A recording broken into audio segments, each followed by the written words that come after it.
Cloud से connect हो रहा है। ठीक है जी। Okay, welcome back sir. मैं आज आपको बताने वाला हूँ कि हम किस तरह से डेटा को ट्रांसफॉर्म करते हैं। ठीक है, और डेटा ट्रांसफॉर्मेशन क्या है बेसिकली। अगर मैं आपको हल्का सा टच देकर चलूँ, बल्कि हम चूंकि कवर करने वाले हैं टॉपिक के, तो पता चल जाएगा आपको। अब ये ट्रांसफॉर्मेशन होती क्या है और किन टूल्स को यूटिलाइज करते हुए हम आर प्रोग्रामिंग के थ्रू ये ट्रांसफॉर्मेशन करते हैं। ठीक है, तो हमें ये सीखना है आज।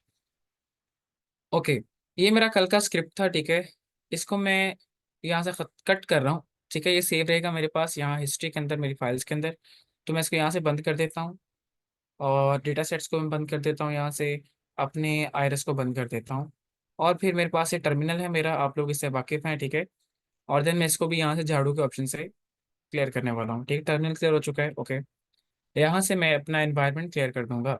अच्छा, ये बात आप लोगों ने अपने जहन नशीन कर लेनी, अगर आप किसी रियल टाइम प्रोजेक्ट पे काम कर रहे हैं तो सर जी कभी भी आपने एनवायरनमेंट को क्लियर नहीं करना, वगैरह जितना भी आपने डेटा इंपोर्ट किया होगा, कोई वेरिएबल डिज़ाइन किए होंगे, असाइन किए होंगे, तो सबके सब क्या रहेंगे, जाते रहेंगे। लेकिन चूंकि हम यहाँ प्रैक्टिस कर रहे हैं, अभी सीख रहे हैं, तो मैं इसको क्लियर कर देता हूँ ताकि आप लोगों को ज़्यादा सीखने का मौका मिल सके।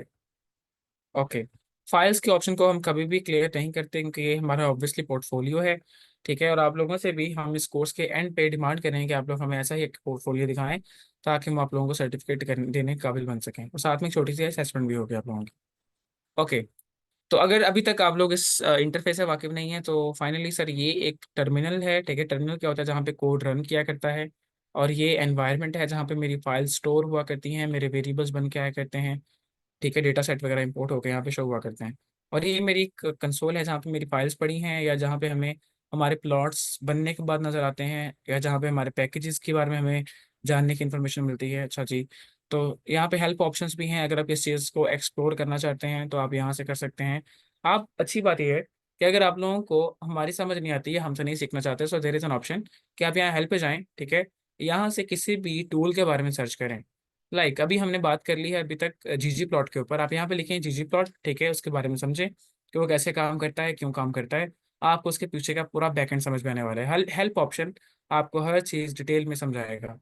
देन व्यूअर है, हम इसको क्यों यूज़ करते हैं, यहाँ पे हम किस तरह से फाइल HTML में रेंडर करने के बाद व्यू करते हैं, तो वो सारा का सारा इंशाल्लाह चलता रहेगा साथ साथ। ठीक है जी, मैं आप लोगों को एक अगेन एक नया स्क्रिप्ट बना के देने वाला हूँ। कल हमने स्क्रिप्ट 2 बनाया था, आज हम बनाने वाले हैं स्क्रिप्ट 3। अब स्क्रिप्ट क्यों जरूरी है, क्योंकि वहाँ पे कोड लिखा करेंगे तभी तो रन किया करेगा ना।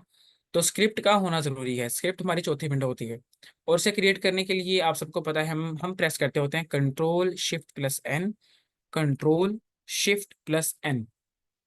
तो ये दबाने से मेरे पास ये मेरा स्क्रिप्ट ओपन हो जाएगा। और अभी तक, अब अगर अगर अगर अभी तक नहीं नहीं वाकिफ आप लोग, तो भाई इसको कट करें। यहाँ पे ये बना हुआ है डबल विंडो का ऑप्शन, इसको क्लिक करें तो सर जी यहाँ से भी आपका स्क्रिप्ट ओपन हो जाएगा। ओके, स्क्रिप्ट ओपन करने के बाद मैं इसको सेव पे लगा दूंगा Ctrl+S के जरिए से। ठीक है, और सेव पे सेव करने का मकसद क्या है, ताकि हमारा सारा का सारा काम बचा रहे। हाँ, सही है। तो इसको नाम देने वाले हैं script_3। और आपको पता है कि मैंने यहाँ पे प्रॉपर नेमिंग कन्वेंशन का इस्तेमाल किया है। मैंने स्मॉल लेटर्स को प्रेफर किया है, मैंने अंडरस्कोर को प्रेफर किया है इंस्टेड ऑफ डैश और माइनस वट एवर। ठीक है, और यहाँ पे मैंने इसको नाम दे दिया है script 3 का।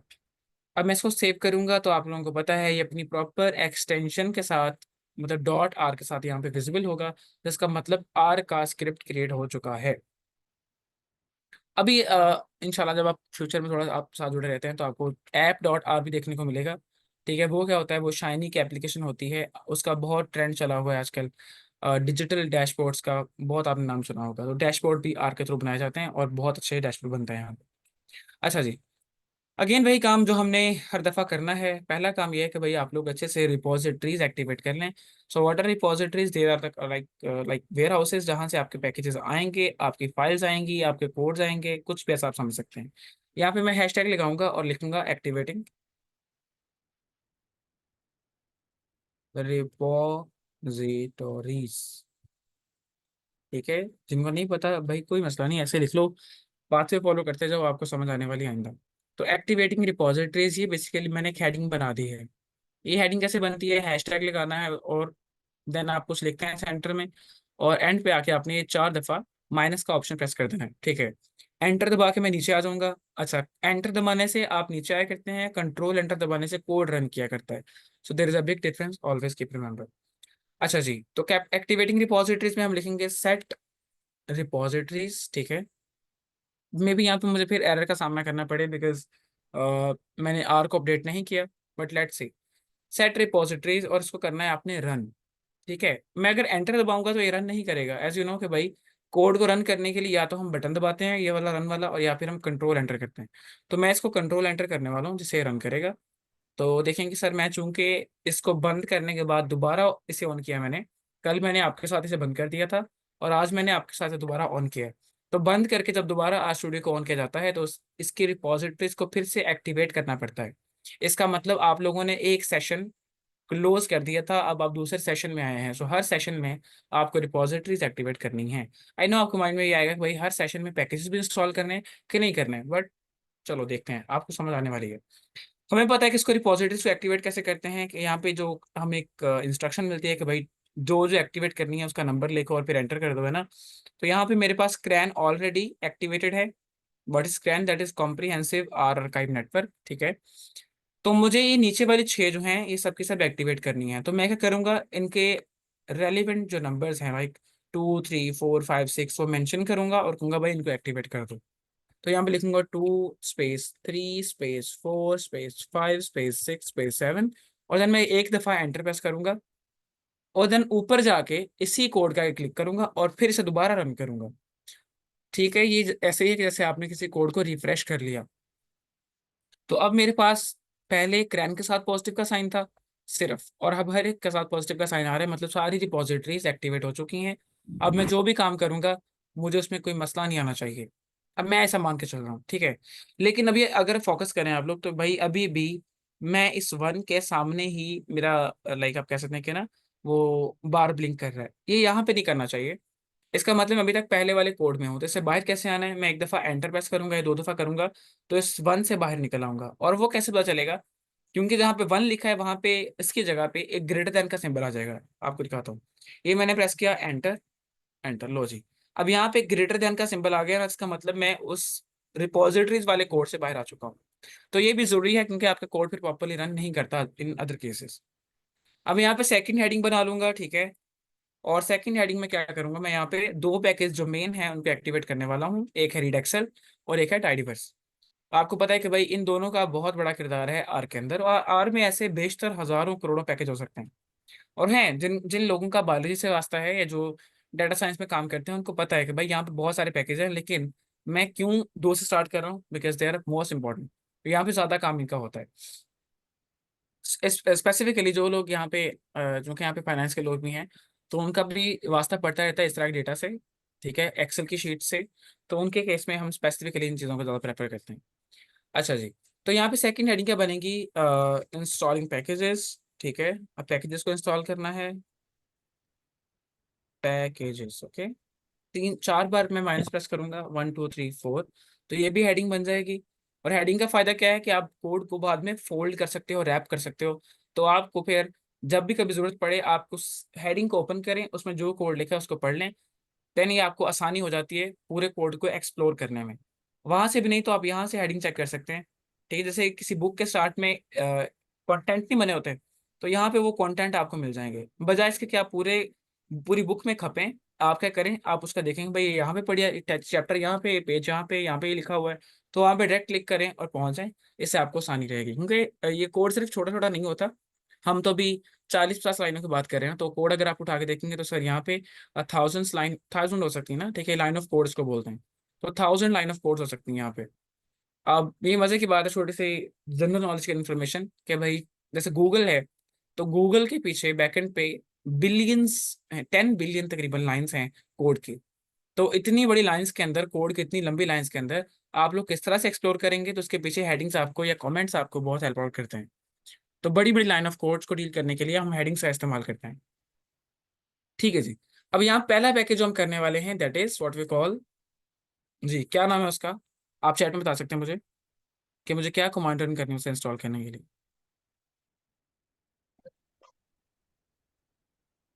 ठीक है, रीड एक्सेल पैकेज है। कमांड क्या रन करनी है, कमांड बताएं, command. Install dot packages, okay. Read Excel, okay. चल, जो बंदा यहाँ पे सही कमांड बताएगा ना, उसको हम यहाँ पे मीटिंग में ठीक अप्रिशिएट है। करेंगे। रीड उसके लाइव एक्सेल अप्रिसिएशन। जी जी। और कॉमा साथ टाइप टाइप डिपेंडिस। टाइप आपने टाइप करना है। डिपेंडिस चलिए मैं इज ठीक इक्वल है टू यासिर। ट्रू। चलें यासिर भाई, थैंक यू सो मच। मैं यहाँ पे उन्होंने सही कहा है। तो आप लोग डिपेंडेंसीज मिस कर रहे थे। अब यहाँ पे देखता हूँ कि हमें करना क्या है। सो इंस्टॉल, एक और ऑप्शन आया, ये भी सुन लेते हैं क्या लिखा किसी ने।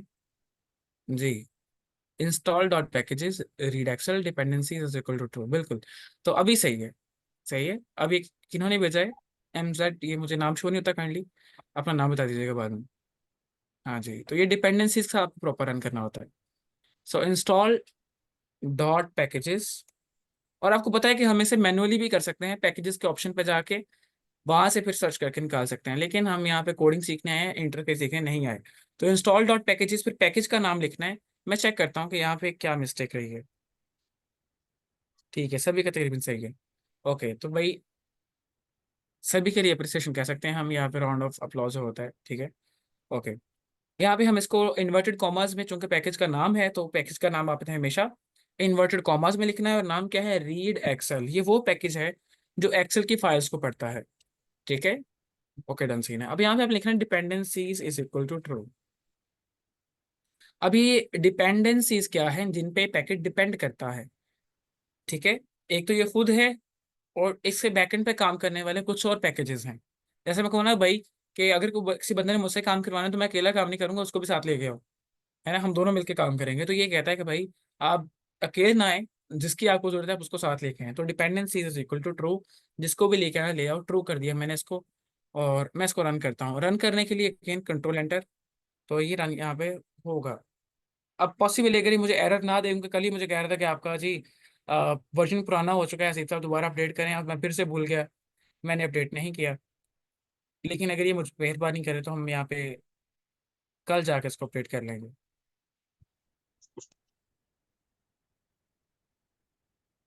तो यहाँ पे अगर किसी के स्टॉप का ऑप्शन शो होता है ना, तो भाई ये अच्छी बात है, इसका मतलब कोड रन कर रहा है। जब तक ये हो रहा है तब तक सब ठीक है। लेकिन इसको दबाना नहीं है किसी ने, मगर ना कोड हॉल्ट हो जाएगा, यहीं पे इसकी इंस्टॉलेशन रुक जाएगी। तो मुझे बहुत सारे क्वेश्चन ये आ रहे थे कि भाई हमारे यहाँ पे रेड ऑप्शन आ रहा है। तो ये रेड ऑप्शन अच्छी बात है।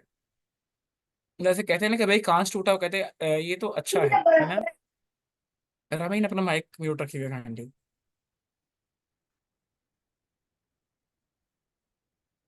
ये मुझे लगा मुझे एरर देने वाला है।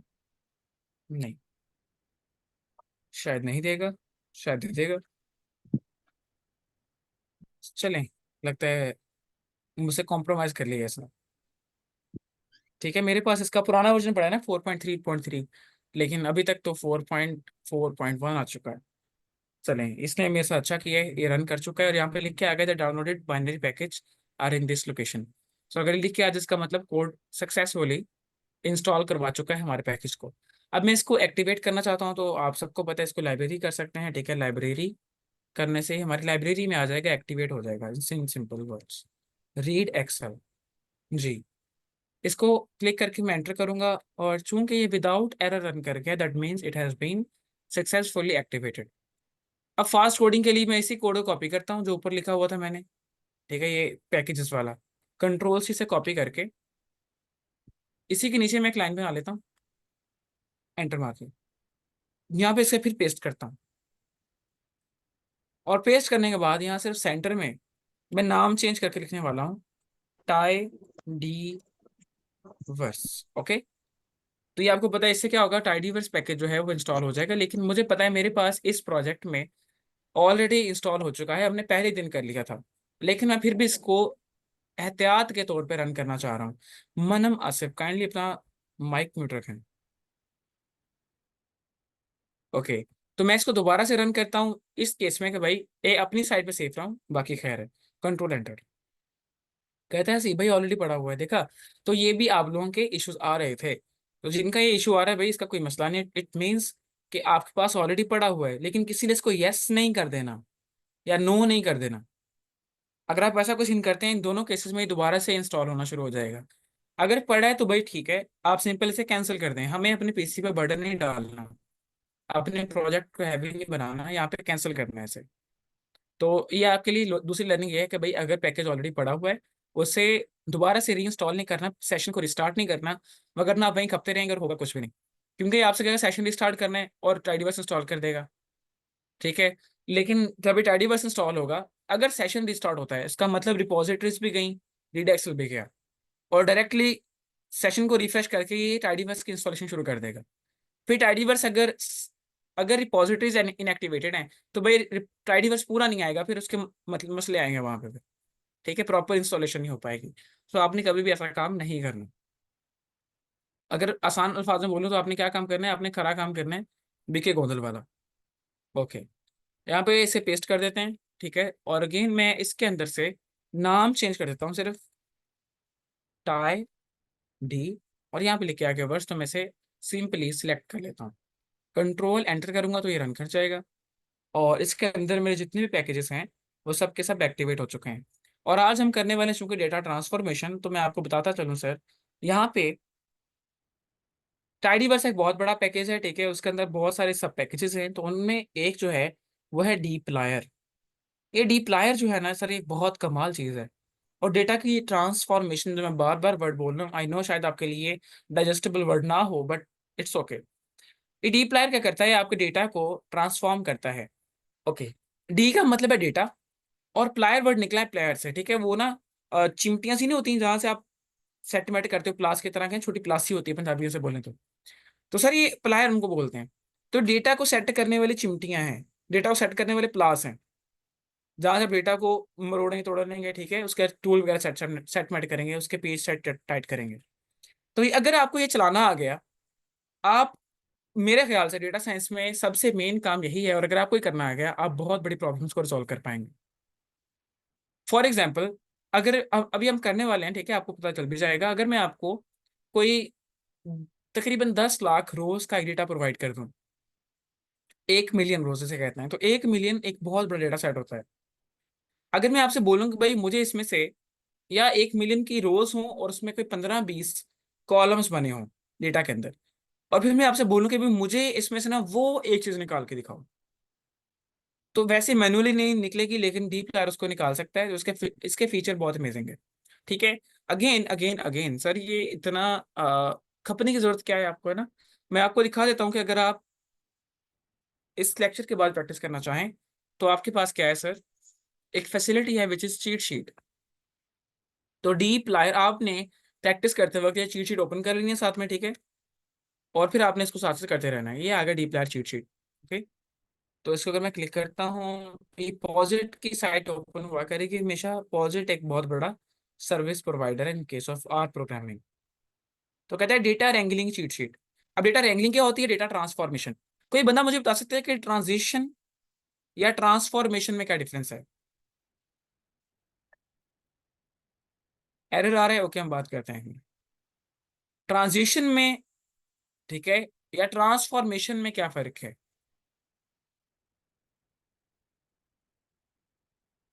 चलिए आप लोग इसको तलाश करके चैट में लिख दीजिएगा, जिनका एरर आ रहा है उनके लिए मैं ये कह सकता हूँ भाई कि आपको मैं कोड भेज देता हूँ, ठीक है, इसको स्टेप बाय स्टेप रन करें। और अगर तो आपने ठीक ठीक से रन किया तो आपको मसला नहीं आएगा। लिए जी, चैट में मैंने इतना कोड का हिस्सा भेज दिया है, इसको स्टेप बाय स्टेप रन करें। I guess things will be okay.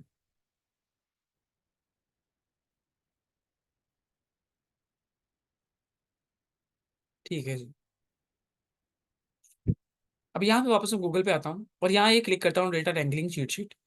Wrangling और ट्रांसफॉर्मेशन का मतलब एक ही है, खपने की जरूरत नहीं है। ट्रांसफॉर्म करना मतलब तब्दीलियां पैदा करना, चीजों को एक नए सिरे से स्टार्ट कर देना, ताकि वो पहले जैसी ना रहे। और हम ऐसा क्यों करते हैं, जनरली अपनी आसानी पैदा करने के लिए। अगर मुझे कोई चीज़ समझ में नहीं आ रही तो मैं उसको आसान बनाने की कोशिश करता हूँ, और वही काम हम यहाँ पे करने वाले हैं। डेटा सेट अगर बहुत बड़ा है तो हम उसको किसी तरीके से छोटा बनाएंगे ताकि हम उसके ऊपर एनालिसिस कर पाएं। जी, यहाँ तक क्लियर है, यहाँ तक क्लियर है, तो आप लोग मुझे बता सकते हैं अगर आपको ट्रांसफॉर्मेशन का मतलब समझ में आ गया। थम्स अप करें ताकि मुझे समझ आ जाए। ट्रांसफॉर्मेशन का मतलब समझ में आ गया तो भाई आगे चलें। Everyone show me thumbs up. ठीक है। तो चूंकि 10 लोगों का रिएक्शन आ चुका है, इट मीन्स कि मैं इसको ओके मान सकता हूँ। ठीक है, यहाँ पे क्या लिखा हुआ है, सेम ये स्टेप्स फॉलो किए फिर भी एरर आ रहा है। Okay. Okay. Okay, N A मेरे ख्याल से नाजिश है, पॉसिबली कोई और भी हो सकता है, डोंट नो क्लियरली। चलें जी, जी नाजिश ही है मेरे ख्याल से।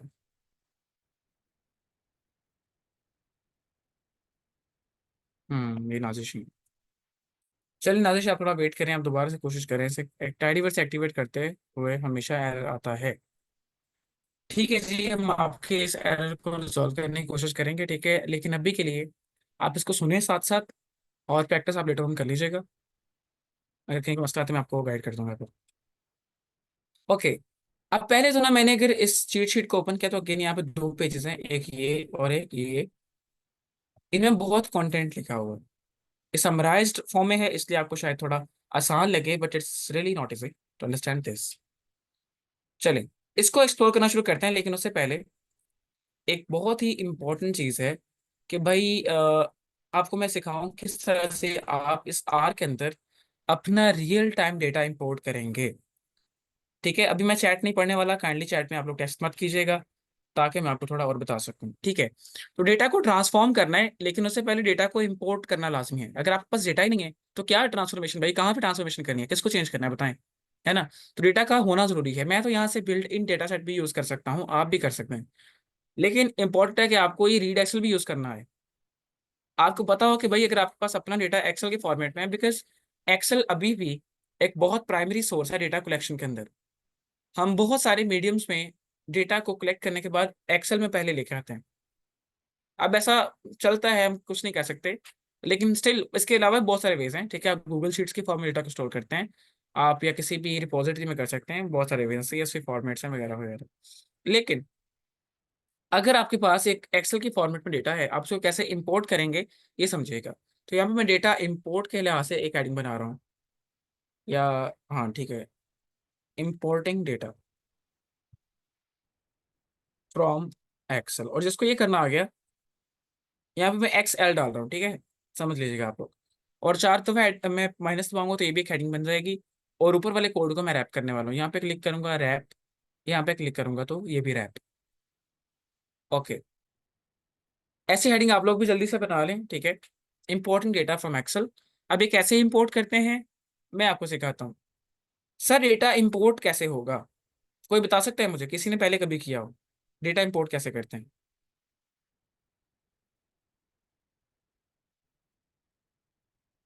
जी, कहाँ से डेटा आएगा मेरे एक्सेल में, इस आर स्टूडियो में कैसे लेके आऊँ। डेटा के ऊपर काम करना है, डेटा मेरा मेरे पीसी में पड़ा है, लेकिन मैं उसको लाना चाह रहा हूँ इस आर के अंदर, ताकि मैं उसके ऊपर कोई एनालिसिस कर सकूँ, अपने काम के साथ आगे प्रोसीड कर सकूँ, बट कैसे करना है सर।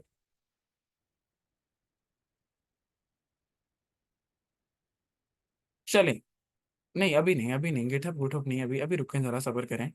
ओके सर, सबसे पहले तो आपने अपने उस डेटा की फाइल को तलाश करना है कि किसको इंपोर्ट करना है, ठीक है, तो पहला स्टेप हमारा ये रहेगा। अब मेरे पास मैंने आपसे पहले ही हमारा एक सेशन चल रहा था प्राइवेटली, ठीक है, तो उसमें मैंने सिखाया था लोगों को कि आप लोगों ने कैसे करना है, तो वो था आर समर सेशन। ठीक है, और यहाँ पे सर मैं आपको दिखाऊँ, ये मेरे पास दो तीन डेटा की फाइल्स पड़ी हुई हैं। हाँ, इनमें से एक डेटा जो है वो एक पीएचडी का डेटा है, ठीक है, रिसर्च का, वो मैं ओपन नहीं कर रहा, लेकिन मैं यहाँ पे अगर आपको दिखाऊँ, फॉर एग्जाम्पल ये डेटा चेक कीजिएगा। ये डेटा एविसिना इब्ने सीना, सॉरी एविसिना तो पाकिस्तान में है, इब्ने सीना मेडिकल कॉलेज, नहीं एविसिना पता नहीं, खैर जो भी है, मैंने अभी इस पे चेक कर लेंगे आप लोग। ये वही डेटा मेरे ख्याल से, तो ये मुझे एक प्रोजेक्ट मिला था, ठीक है, तो उसमें इस तरह का डेटा मुझे मिला था। तो ये देखें, आप लोगों को समझ आ रही हो, कुछ नहीं समझ, ऐसा डेटा ही ऐसा नहीं था, इसको इस तरह बनाया गया था। इससे पहले डेटा इस फॉर्मेट में था। लें सर, ये मैं आपको अगर थोड़ा जूम आउट करके दिखाऊं, लो जी, तो आप लोग इसको चेक करेंगे, डेटा छोटा तो नहीं, किसी को पता है डेटा कितना बड़ा है। ये बहुत हैवी डेटा सेट है अभी भी, लेकिन छोटा है फिर भी। तो जो लोग अभी 2-3 लेक्चर्स के बाद ही मैं छोड़ के निकल गए हैं ना, तो सर उन्होंने अपना खासा बड़ा नुकसान किया है, उनको नहीं पता कि वो अपने साथ क्या करेंगे। जिनको ये लग रहा है कि भाई वो मीटिंग स्टैंड ना किए बगैर परफॉर्म कर लेंगे, इट्स नॉट पॉसिबल। ओके, तो ये एक डेटा सेट है मेरे सामने, ठीक है, ये अब पब्लिश हो चुका है, इसका कोई मसला नहीं, इसको हम यूज कर सकते हैं। लेकिन सर इस डेटा को, ये तो अभी एक्सेल के फॉर्मेट में ओपन हो रहा है, ठीक है, लेकिन मैं इसको यहाँ पे नहीं एनालाइज करना चाहता। अच्छा, मैं आपको सिखाऊंगा कि आप इसको किस तरह से कोड में कन्वर्ट करते हैं, इस तरह कोड आप कैसे बनाएंगे, क्योंकि यहाँ पे ज्यादा डेटा हमारा कैटेगोरिकल है। आप लोग मुझे बता सकते हैं कि कैटेगोरिकल क्यों है, ताकि मुझे भी आइडिया हो रहा है कि भाई आप बिल्कुल ही बेसिक लेवल पे तो नहीं खड़े। आर वाले फोल्डर में डेटा लेके आएंगे, ओके। ये कौन बोल रहा है? महानूर, ओके। सही कह रही हैं आप, सही कह रही हैं, ओके। तो महानूर की अभी बात ठीक है, लेकिन हम इसको अभी इतना एम्फसाइज नहीं कर रहे। तो क्या आप मुझे बता सकते हैं कि यहाँ पे कितने चीजें कैटेगोरिकल हैं, कितनी नहीं है? चले इसको छोड़ें, डेटा जरा इसको मैं अभी नहीं कर रहा। मैं आपको छोटा डेटा दिखा देता हूँ, ये देखिए। डरने वाले डर ना जाए बाद में, तो मुझे इनबॉक्स किया हो कि भाई आपने वो दिखाया था, पता नहीं क्या था, मुझे समझ नहीं आई, दोबारा दिखा दें काइंडली। तो नहीं जी, ये डेटा देख लें, ये छोटा सा है, इत्तू सा है, इत्तू सा डेटा। तो इस इत्तू से डेटा में ये डेटा है छोटा सा। ये भी ऐसे एक रिसर्च का डेटा था, रिसर्च पब्लिश हो चुकी है, तब कोई मसला नहीं है। तो सर इतने से डेटा में अगर मैं कहता हूँ इसको इंपोर्ट करना है, आर में लेके जाना है, तो अभी तो नहीं है ना, आर में तो नहीं है, नहीं। तो इसको पहले क्या करना पड़ेगा, इसको मैं यहाँ से कॉपी करूंगा जहां पे भी पड़ा होगा, और कॉपी कर लेने के बाद, कॉपी इसको कर लें या इसको कर लेते हैं, वैसे ये भी देख लें। ये एक एक्सेल फॉर्मेट में है डेटा, और ये डेटा जो है ये है CSV फॉर्मेट में, comma separated value.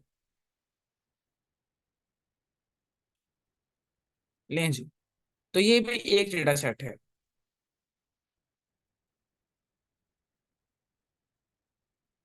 But I am right sure कि आप में से बहुत सारे को ये समझ में आया कैसा डेटा है ना? तो ये भी एक डेटा सेट है, इसको हम प्रैक्टिस के फॉर्म में यूज भी कर सकते हैं, बाय द वे। अच्छा, अगर मैं कहता हूँ कि सर मुझे ये डेटा सेट जो है ये इंपोर्ट करना है आर में, तो पहले क्या करूंगा, मैं इसको इसको नहीं करके दिखा रहा, उसी को करूंगा, क्योंकि पहले एक्सेल के फॉर्म में ऐसी एक्सेल हेडिंग बनाई है ना, फ्रॉम एक्सेल, ओके। तो ये इसको पहले कॉपी कर लेना जहां पे भी ये है, और कॉपी कर लेने के बाद आपने वहां पे आना है, मतलब अपने मेन फोल्डर में जिसको आपने स्टार्ट में बनाया था, याद है आपको मैंने कहा था कि आपने अपने पीसी में एक मेन फोल्डर क्रिएट करना है, याद है ना? और जब मैंने कहा था कि आप जब नया प्रोजेक्ट बनाएंगे तो आपसे नई डायरेक्टरी में बनाएंगे, तो उस मेन फोल्डर में सब फोल्डर्स बनते जाएंगे, तो ऐसे सब फोल्डर यहाँ पे बने पड़े हैं, ओके। अब यहाँ से हम आएंगे अपने उस फोल्डर में जहाँ हमने प्रोजेक्ट अपना रखा है, तो वह है YPDC आर सेशन। इस फोल्डर को ओपन करने के बाद यहाँ पे आपने वो डाटा सेट पेस्ट कर देना है। तो कैसे करते हैं, ये ऐसे पेस्ट कर देना, लो जी, आसान। अभी मुझे यहाँ पे शो हो रहा है कि भाई यहाँ पे है वो डेटा सेट। आप लोग अपना कोई भी डेटा इसी तरह से इसको ओपन कर सकते हैं, ठीक है। यहाँ पे यहाँ पे इंपोर्ट करने के बाद आपने इसको यहाँ से क्लोज कर देना है, और वापस से आर स्टूडियो ओपन करना है। और सर इतना ही करने के बाद आप देखिए कि अगर आप लोग इसको फाइल फॉर्मेट को देखें, चेक करें फाइल्स ऑप्शन को, किसी को नजर आ रहा है यहाँ पे लिखा हुआ है कोरिलेशन डॉट एक्सएल एसएक्स, हाँ कि ना? अल्फाबेटिकल है इसलिए कैटेगरी, जी बिल्कुल सही कह रहे हैं आप, ये किसने कहा था? महासुहेल, ओके। ठीक है जी। तो इतना ही काम किया है मैंने, सिर्फ कॉपी किया, और कॉपी करने के बाद उस फोल्डर में बाहर ही मैंने पेस्ट किया, तो यहाँ पे मुझे ये विजिबल हो गया है। लेकिन क्या इसका मतलब ये इंपोर्ट हो गया है? जी हाँ, बताएं, क्या इसका मतलब ये इंपोर्ट हो गया कि नहीं हुआ? नहीं हुआ भाई। तो ये अभी सिर्फ फाइल्स की कंसोल में आया है, इस फाइल तक मेरी एक्सेस है, लेकिन ये इंपोर्ट नहीं हुआ। इंपोर्ट कब होगा, जब ये मेरे एनवायरनमेंट में मुझे शो होगा। तो अभी ये एनवायरनमेंट में कैसे आएगा, ये क्वेश्चन है सारा। चलें जी, इसको एनवायरनमेंट में लेके आते हैं पहले, फिर बात करेंगे। तो करना कुछ भी नहीं है, इसके ऊपर आपको राइट क्लिक करना है, बाकी नहीं, एक दफा क्लिक करें, सिंपल ही कर लें, ओके। इसमें मैं क्लिक करता हूँ, तो ये मुझे दो ऑप्शन देता है कि भाई व्यू करना है या इंपोर्ट करना है ना? तो ये आप इसको इंपोर्ट डाटा सेट पे करेंगे। इंपोर्ट करने का मतलब आर के अंदर लेके आओ। एक्सपोर्ट क्या होता है, मुल्क से बाहर भेजना, और इंपोर्ट क्या था, मुल्क में लेके आना। तो इंपोर्ट का मतलब आर में लेके आना, आर स्टूडियो में लेके आना। आर स्टूडियो एक एनवायरनमेंट है। तो यहाँ पे मैं करूंगा import data set, data set भी इसको बोलते हैं। तो इसने सर इतनी सी बात पे मुझे यहाँ पे एक एक्स्ट्रा पेन ओपन कर देनी है, एक एक्स्ट्रा विंडो ओपन कर देनी है, जहां मुझे मेरा डेटा सेट शो होना शुरू हो जाएगा। It's quite simple again. और यहाँ ये मुझे उसका पाथ भी दे रहा है कि यहाँ पे है वो डेटा सेट। अब जो लोग टर्मिनल यूज करने वाले हैं ना, आप में से कितने लोग हैं जिन्होंने लिनक्स टर्मिनल पे या टर्मिनल पे काम किया हुआ है? प्लीज सीएसवी में कैसे किया? सीएसवी में मैंने कुछ नहीं, सीएसवी वाली फाइल नहीं छोड़ी मैंने।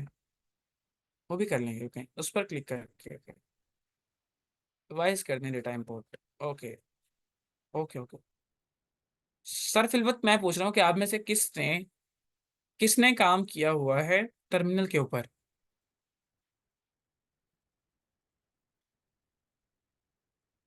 टर्मिनल वाले हजरात कहाँ पे हैं? आप यहाँ चैट में बता सकते हैं या थम्स अप की फॉर्म में। नहीं किया, लगता किसी ने नहीं किया, चलिए छोड़िए सबके। मैं समझ गया था, ठीक है। ये एम एच मोहम्मद हरून, ओ हरून भाई, क्या बात है। ठीक है हरून भाई, कोई मसला नहीं इसका। अगर आप नहीं किया तो तब भी कोई मसला नहीं है, हम इसको लेटर इंशाल्लाह कोशिश करेंगे कि इसी कोर्स के अंदर हम 2 महीनों के अंदर इसको कवर कर दें। अगर आपको टर्मिनल भी चलाना आ जाए तो क्या ही बात है। चलें जी, तो ये है हमारा पाथ। अब ये पाथ अगर मैं आपको समझाना चाहूँ, ये मुझे क्या कह रहा है? ये कह रहा है कि भाई आपके पास सी ड्राइव है प्रॉपर, आपकी स्टोरेज जो है ना, स्टोरेज कैपेसिटी जो भी इसका बोले, स्टोरेज प्लेस आपके सो यानी। तो सी ड्राइव के अंदर यूजर का कोई फोल्डर टाइप है, ठीक है, समझ गए? ठीक है।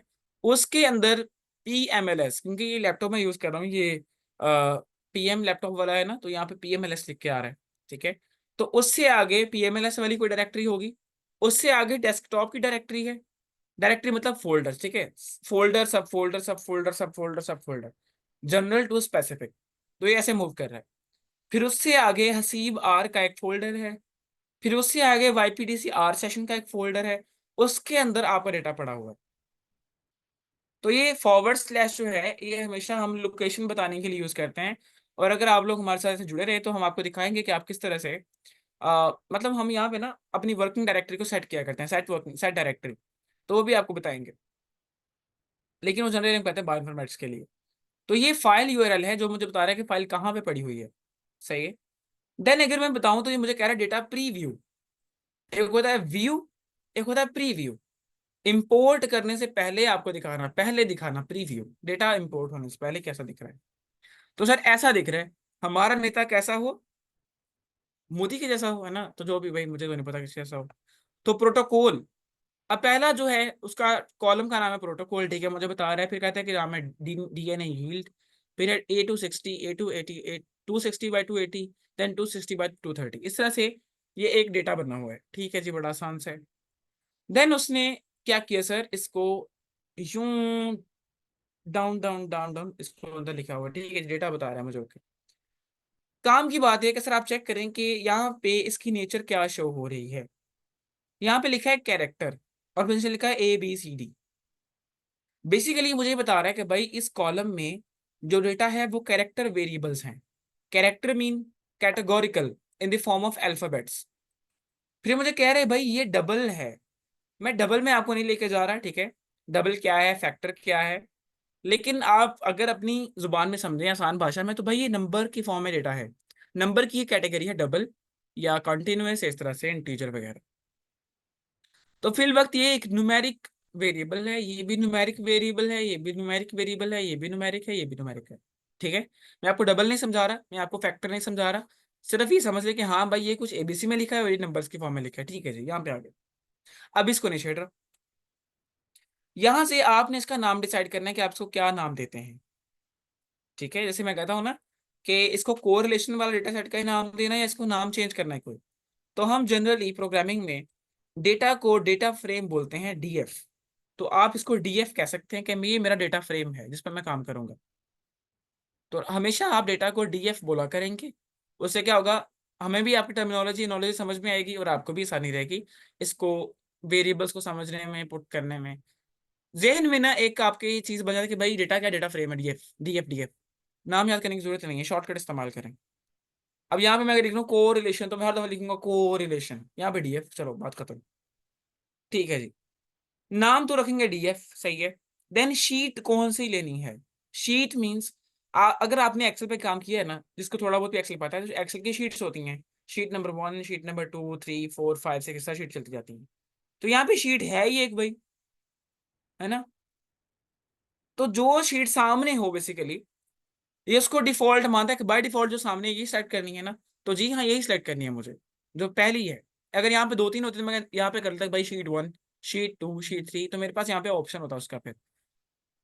लेकिन अभी के लिए मैं यहाँ पे करूंगा डिफॉल्ट, हाँ जो है सामने यही ठीक है, ये करनी है इम्पोर्ट। रेंज बतानी है सर। अब ये रेंज अगर आप नहीं बताएंगे तो आप फंसेंगे यहाँ पे।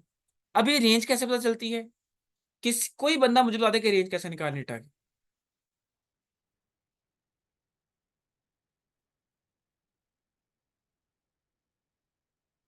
ये शारून आफ्ताब, भाई सिर्फ 2 मिनट आप वेट करें, मैं आपको बताता हूँ, सही है, हम इसको रिवाइज करेंगे, नो इशू।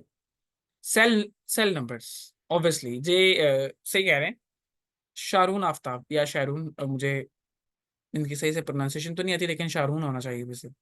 एक सेल से नेक्स्ट सेल, ठीक है। अब यहाँ पे रेंज बताते हैं, ये रेंज कौन सी है। यहाँ पे देख के तो बताना भाई मुश्किल है, ठीक है। रेंज देखते हैं कहाँ पे पता चलेगी। आप लोग क्या करें, इसको यहाँ से मिनिमाइज करें और वापस से अपना वो डाटा सेट ओपन करें जिसको आपने यहाँ इंपोर्ट किया है। तो ये है वो डाटा सेट।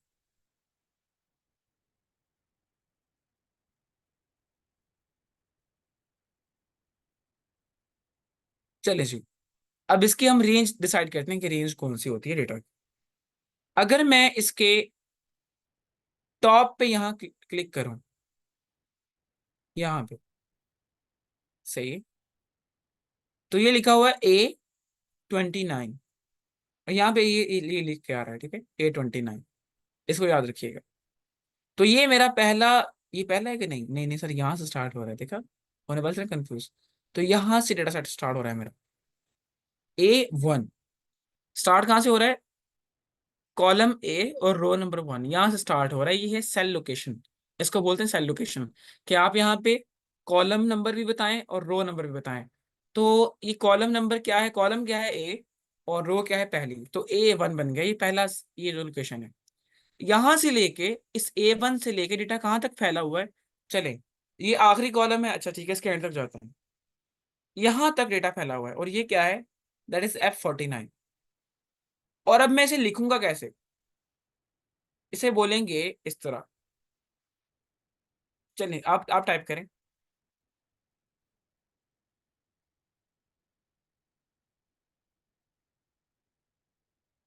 रिवाइज कर देंगे, डोंट वरी, क्या हो गया।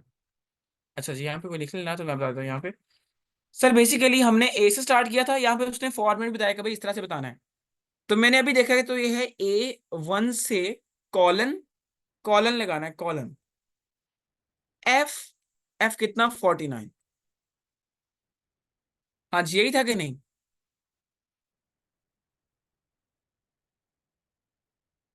जी बिल्कुल, तो ऐसा ही लिखा सभी ने। इसको हम बोले 45 नहीं है, 49 है, ये हमारा 45 लिखा है आपने, so I know it's by mistake, it's totally okay. तो जितनों ने भी लिखा है, ठीक है, यहाँ पे हमारे पास कौन है, अज़का फ़हीम है या मानूर हैं, और नीलम, देन उमारा, और बाकी सभी, आकाकिल हामिद, सभी लोग, आप सही, आपने सही लिखा है सभी ने, ठीक है। तो हम यहाँ पे इसको ऐसे ही लिखेंगे A1 से F49। तो डेटा जो है उसकी हमने रेंज भी डिसाइड कर दी है।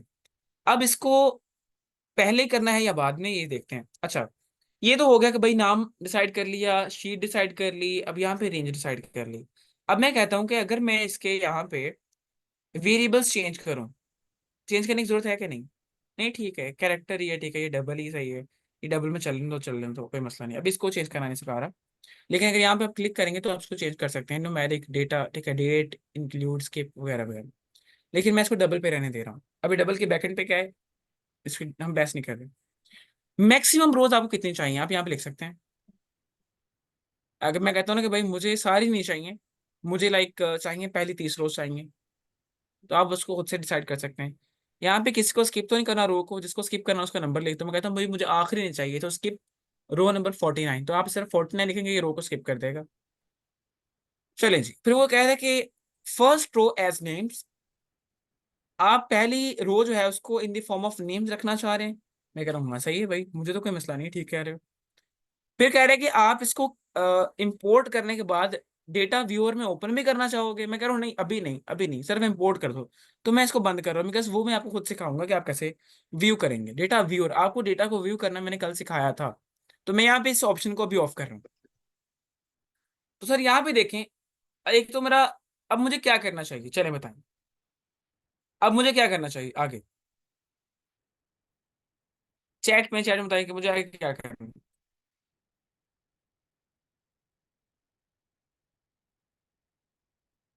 यहाँ ये कौन, असका फहीम है मेरे ख्याल से, असका फहीम, आई गेस। असका फहीम जी। तो जिन्होंने पहले कहा है भाई, हम तो उनका नाम लेंगे। तो इन्होंने कहा है कि कोड कॉपी करना है। अच्छा, यहाँ पे मैं इंपोर्ट भी कर सकता हूँ, लेकिन सर आपने इसको इंपोर्ट नहीं करना। आपने इसको इंपोर्ट नहीं करना, आपने इसको इंपोर्ट नहीं करना। रीजन इज दैट, अगर आप इसको इंपोर्ट करेंगे ना, तो आपको हर दफा इस प्रोसेस को रिपीट करना पड़ेगा अगर आपको डेटा को एडिट करना होगा। लेकिन अगर मैं सिंपली यहाँ से इस क्लिपबोर्ड ऑप्शन पे क्लिक करूँ, ये जो क्लिपबोर्ड बना हुआ है ना, तो यहाँ से कोड कॉपी हो जाएगा। यहाँ से भी हो सकता है, या मैं इसको सिलेक्ट करके कंट्रोल सी भी कर सकता हूँ। ओके, अब मैं इसको इंपोर्ट पे नहीं ले जा रहा, मैं इसको यहाँ सिंपली कैंसिल कर देता हूँ। ओके, तो ये मैंने कैंसिल कर दिया, सारी विंडो बंद कर दी। अब मैं क्या करूंगा, मैं इस कोड को यहाँ पे पेस्ट करने वाला, इसको मैंने कॉपी किया था, कंट्रोल वी। ये है लाइब्रेरी रीड एक्सेल। ये कह रहा है कि भाई इसको, इस डेटा को इंपोर्ट करने के लिए आपको रीड एक्सेल को लाइब्रेरी करना पड़ेगा। तो भाई मैंने तो ऑलरेडी कर लिया है, मैं तेरी क्यों मानूं है? इसको करो कट। ठीक है जी, समझ गए। फिर वो कह रहा है कि ये चीज चेक करें। यहाँ पे मैंने उनसे कहा था कि आपने इसका नाम डीएफ रखना है, तो उसने कह दिया कि भाई स्टोर कर देना है इन द फॉर्म ऑफ डीएफ। जिसने कल के पिछले दो लेक्चर लिए उसको पता होगा कि भाई ये हम क्यों यूज करते हैं, अगर हमने डेटा को कोई नाम असाइन करना हो। याद है ना किसी को? मैंने कहा था पी लेस देन माइनस, तो यहां से डीएफ का नाम असाइन हो जाएगा इस कोड को। अभी कोड क्या कह रहा है? Read Excel correlation dot XL S X, जिसकी रेंज ये है कि इस डेटा को उठाना है और इसको इंपोर्ट कर देना है, जिसकी ये रेंज है, उसको नाम दे देना है आपने डीएफ का। यहाँ पे अगर आप मजीद चेंजिंग करेंगे, लाइक वहां पे ऑप्शन था ना कि आप इसको चेंज कर लें डबल से न्यूमेरिक में, अगर आप वो भी करते हो तो वो भी कोड में लिख के आ जाएगा। अब मैं सिंपली से रन करता हूँ कंट्रोल एंटर से, तो सर मुझे कुछ नहीं करना पड़ा, एक डेटा इंपोर्ट हो गया, यहाँ पे शो हो रहा है मेरे पास, यहाँ पे करके। अब मैं फिर से रिपीट कर देता हूँ जिसको समझ नहीं आई, कि भाई सबसे पहले आपने क्या करना है, आपने अपनी डेटा की फाइल को अपने उस फोल्डर में लेके जाना है जो आपने पीसी में क्रिएट किया है। ठीक है, वहां पे उसे पेस्ट कर देना है। देन वो फोल्डर आपको यहाँ पे, डेटा आपका यहाँ पे शो होने लग जाएगा, जैसे मुझे यहाँ पे शो हो रहा है correlation dot XL S x. और ये डॉट एक्सएल एस एक्स क्या है? एक्सटेंशन है भाई, ये बहुत आसान है, मैंने पहले बात की हुई है। यहाँ पे क्लिक करने के, इसके ऊपर आप क्लिक करेंगे, फिर इंपोर्ट डेटा पे जाएंगे, और देन आपके सामने जो विंडो ओपन हुई थी वो आपके सामने थी, है ना? आपने उसको डिटेल से समझा है कि क्या करना है, कैसे करना है। आई होप सबका इतना क्लियर है। अब उसने मुझसे पूछा था कि भाई आप इंपोर्ट करने के बाद इसको व्यू करना चाहते हो ओपन इन डेटा व्यूअर? मैंने कहा नहीं, मैंने उस ऑप्शन को वहां पे रोक दिया था। लेकिन अब मैं चाहता हूँ कि मैं इसको देखूं। एक तो ऑप्शन है कि मैं इसके ऊपर डबल क्लिक करूं, ये मुझे स्क्रिप्ट में शो हो जाएगा यहाँ पे करके। एक है सिंगल क्लिक करूं, ये मुझे नीचे टर्मिनल में शो हो जाएगा। लेकिन मैं कुछ नहीं कर रहा। आप यहाँ पे इंटरफेस नहीं आए, उंगलियां मत मारें, इसको व्यू करवाते हैं सर। तो आपको पता है कि मैं व्यू की कमांड रन करूं, कैपिटल VIEW, व्यू करना है किसको? डीएफ को, डेटा फ्रेम को। और इसे मैं रन कर देता हूँ, कंट्रोल एंटर। तो ये अब ये व्यू हो जाएगा इस तरह से, है ना? तो हम रवायती तरीकाकार को क्यों अपनाएं भाई, जब हमारे पास एक ऑप्शन मौजूद है डेटा को व्यू करने की। तो इस तरह करके आप अपने एक्सेल से डेटा को उठा के आर स्टूडियो के अंदर इंपोर्ट कर सकते हैं ना। Why R studio? क्योंकि सर यहाँ पे काम बहुत आसान है, और यहाँ पे बहुत बहुत बड़े डेटा सेट्स भी चुटकियों में डील हो जाते हैं। यहाँ पे डेटा को रिकॉर्ड करना आसान है, उसके ग्राफ्स बनाना आसान है, डेटा के ऊपर एनालिसिस परफॉर्म करना बहुत ही आसान है, फिर डेटा के ऊपर मशीन लर्निंग अप्लाई कर पाना आसान है, डेटा को डैशबोर्ड्स में ला पाना आसान है। तो इसलिए हम प्रोग्रामिंग लैंग्वेज को प्रेफर करते हैं, ताकि ये बहुत बहुत बड़े डेटा सेट्स को जल्दी से व्यू भी करवा दे। और अगर डेटा हमारे पास नहीं पड़ा, हम किसी ऑनलाइन सोर्स से उसको फैच करना चाहते हैं, तो ये यहीं पे रहते हुए आप किसी भी डेटा को किसी ऑनलाइन प्लेटफॉर्म से जहां वो डेटाबेस में पड़ा हुआ है वहां से यहाँ पे इंपोर्ट कर सकते हैं using some kind of similar commands. आप कोड लिखेंगे, किसी भी ऑनलाइन जगह पर डेटा पड़ा हुआ है, किसी डेटाबेस के अंदर पड़ा है, वहां से यहाँ पे इंपोर्ट हो जाएगा जैसे ही डेटा इंपोर्ट हुआ है। अगर यहाँ तक क्लियर है तो आप मुझे थम्स अप की फॉर्म में शो करवा दें। डीएफ एस वेरिएबल ही स्टोर हुआ है जी। Excuse me sir. जी बिलाल भाई। सर काइंडली ये जो इंपोर्ट कर लिया डेटा, उसके हम्म। बाद जो डबल न्यूमेरिकल और वो जगह काइंडली थोड़ी सी रिपीट कर दें, वहाँ पे कौन कौन से पॉइंट्स चलें, होंगे? मैं बता देता हूँ, इट्स ओके। यहाँ पे आपने डेटा को पहले तो भाई कॉपी करना है, जाके अपने उस फोल्डर में पेस्ट करना है, वो यहाँ पे शो हो जाएगा। यहाँ से एक क्लिक करना है और देन जाना है इंपोर्ट डेटा सेट के ऊपर। इंपोर्ट डेटा सेट करने के बाद यहाँ पे डेटा शो हो जाएगा। फिर आप यहाँ पे क्लिक करके उसके वेरिएबल्स की नेचर चेंज कर सकते हैं। Okay.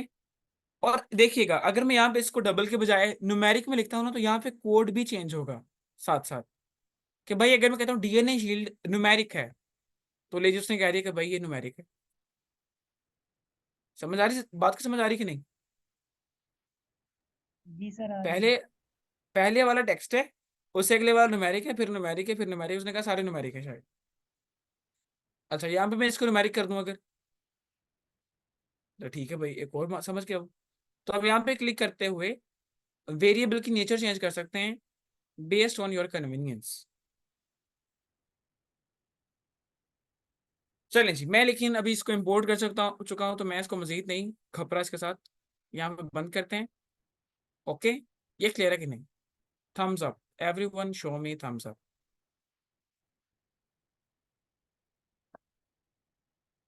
Just wait a while, अभी शो करना। तो 10 11, बाकी ये 50 लोग हैं मेरे ख्याल, मेरे अलावा 49 लोग, है ना?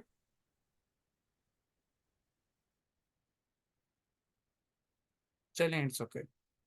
अगर तो आप लोग जाग रहे हैं तो भाई आपका फायदा है, अगर नहीं जाग रहे तो मेरा फायदा है। मैं तो, मेरा तो रिवाइज हो ही रहा है ना फिर साथ साथ। आगे चलें जी। डेटा को ट्रांसफॉर्मेशन की तरफ लेके चलें कि नहीं चलें?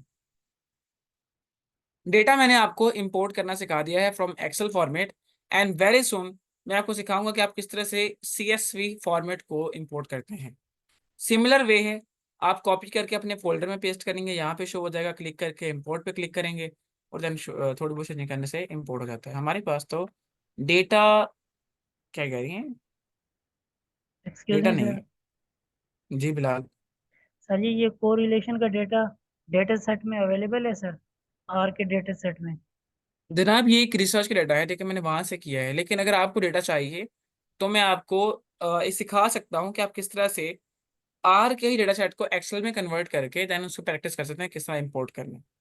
लेकिन सर ओनली ये इन दैट ये case if you correlation wish वाला टू कंटिन्यू। सर, ये आपने कोरिलेशन वाला डेटा भेजा है सर? नहीं भेजा, अब तो मैंने नहीं भेजा, सर लेकिन अगर आप काइंडली अगर चाहते भेज हैं। दें तो हम प्रैक्टिस नहीं नहीं करते नहीं रहें नहीं साथ साथ। नहीं नहीं नहीं नहीं, ये कॉन्फिडेंशियल चीज़ है, इसको हम नहीं भेज सकते। ओके सर, फिर हम वायरस वाला या कोई और कर लेते हैं साथ। नहीं, मैं आपको ये सिखा सकता हूँ कि आप किस तरह से, हम यहाँ पे ना आर के डेटा सेट को किसी को एक्सेल में कन्वर्ट करते हैं, ठीक है। तो उसके लिए हमारे पास पैकेज होता है राइट एक्सेल। तो वो राइट एक्सेल की कमांड हम इस पर रन करके आर के बिल्ट इन डाटा को हम एक्सेल फॉर्मेट में कन्वर्ट कर सकते हैं। सो हर तरह की पॉसिबिलिटी, आप कुछ भी कर सकते हैं, यही मजे हैं यहाँ के। चलें, तो मैं यहाँ पे खप नहीं रहा, यहाँ पे हम सर्च करते हैं पैकेजेस में जाके, राइट एक्सेल, पैकेजेस, इंस्टॉल, यहाँ पे लिखते हैं राइट एक्सेल। तो ये है भाई राइट एक्सेल। सही है। इंस्टॉल डिपेंडेंसीज, ठीक है, इस पर क्लिक कर देता हूँ मैं। तो ये मेरे पास राइट एक्सेल का पैकेज इंस्टॉल हो रहा है। राइट का मतलब लिखना, और एक्सेल का मतलब एक्सेल के फॉर्मेट में लिखना। तो आप लोग भी से, मैं सब यहाँ से कमांड आपको कॉपी करके भेज देता हूँ, कंट्रोल C। आप इसको डायरेक्टली भी इंस्टॉल कर सकते हैं, वहां पे डिपेंडेंसीज को मैंने चेक कर लिया था, लेकिन आपके लिए मैं इसको कोड को यहाँ पे लिख लिख सकता हूँ। इसकी पहले हो जाए, ठीक है, ये सर हो गया जी, मेरे जब पास तक डाउनलोड। जी जी। सर ये जो पैकेजेस आपने इंस्टॉल किए हैं, काइंडली ये वाली थोड़ी सी ओपन कर दें, मैं ये देख लूँ कि कौन कौन से आपने पैकेजेस इंस्टॉल किए थे, जो मैं थर्ड आपको नंबर दिखा के देता ऑप्शन हूँ। से। इट्स ओके, मैं आपको दिखा देता हूँ यहाँ पे। और मैं आपको ये कमांड भी भेजता हूँ जो भी मैंने रन की है यहाँ पे, dependencies is equal to true. चलिए जी, मैं ये एक लिंक आपको भेज रहा हूँ, सॉरी कोड आपको भेज रहा हूँ। इसको आप अपने पास रन करें और ये पैकेज इंस्टॉल करें, राइट एक्सेल। ये चैट में आपको कोड मिल जाएगा अभी।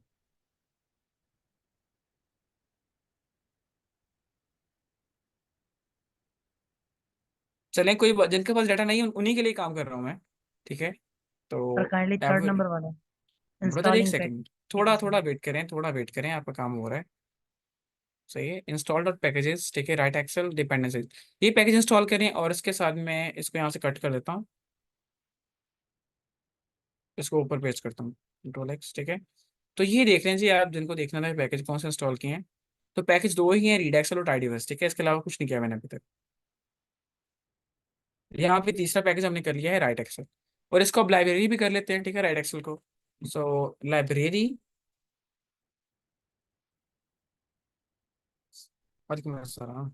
Right Excel.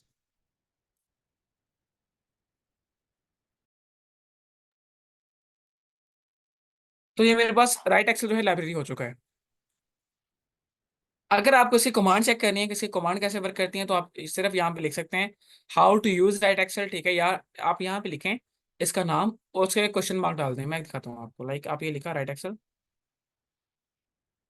यहाँ पे से लिखता हूँ off, back, control C, control V, question mark. अगर आप ये काम करते हो चेक कीजिएगा, कुछ हुआ है, कहते नहीं मुझे समझ नहीं आई। ओके, अभी चेक करते हैं, यहाँ पे स्टार्ट में डाल के क्वेश्चन मार्क दें।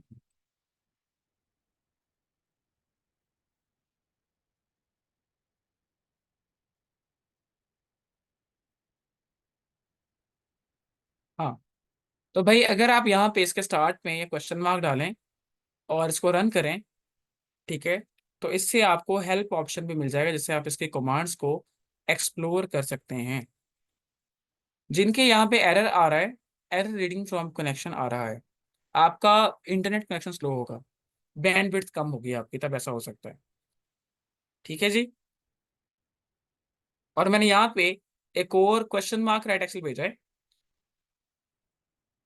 तो ये किस लिए यूज किया जाता है, ताकि आप इसकी कमांड्स को देख सकें कि भाई राइट एक्सेल में कौन कौन सी कमांड्स हैं। तो यहाँ पे लिखा हुआ है कि राइट एक्सेल यूज करते हैं हम export to Excel S X. अगर आपने किसी लाइक, मेरे पास डेटा है सीएसवी के अंदर, मैं चाहता हूँ इसको एक्सेल में कन्वर्ट कर दूं, तो मैं क्या करूंगा, सिंपली उसे आर में इंपोर्ट करूंगा, राइट एक्सेल से वापस उसे कैसे कन्वर्ट कर दूंगा, एक्सेल के अंदर, दैट्स इट। तो बहुत इजी है। आप इसको भी ट्रांसफॉर्मेशन ही बोलते हैं बेसिकली। आपने डेटा की नेचर ही चेंज कर दी, वो सीएसवी में था, आपने एक्सेल में कन्वर्ट कर दिया। वो आर का बिल्ट इन डाटा था, आपने उसको एक्सेल में कन्वर्ट कर दिया। अब यहाँ पे वो मुझे बता रहा है कि जी, write a data frame to an Excel S x format या file to create an Excel S x with multiple name sheets, simply set x to name, ठीक है। तो यहाँ पे आप इसको एक्सप्लोर करते हैं, बहुत कुछ लिखा हुआ है। और फिर मुझे यहाँ पे टेम्पलेट भी डिजाइन करके दे रहा है कि भाई इस तरह से कोड रन करते हैं इसका। हाँ कि ना, हाँ कि ना।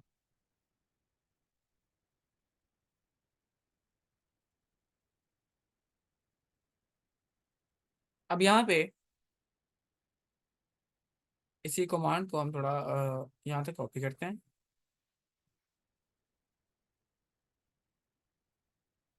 ओके, और यहाँ पे मैं से करता हूँ पेस्ट, यहाँ से कोड को मैं रैप कर रहा हूँ वापस। ओके। व्हाई इज इट सो।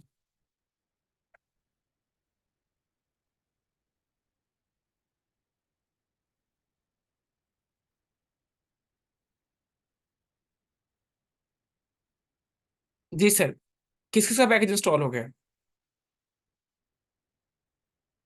अगर पैकेज इंस्टॉल हो चुका है तो आगे चलें। Thumbs up everyone, thumbs up. चलो भाई, जल्दी से। तो आई गेस सबका वर्क कर रहा है अभी तक।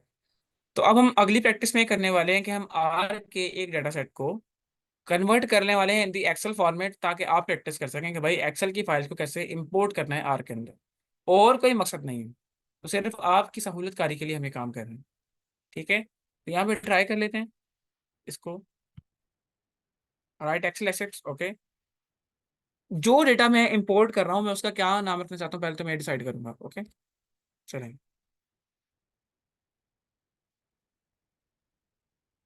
ओके। मैं रखूंगा नाम उसका DF1,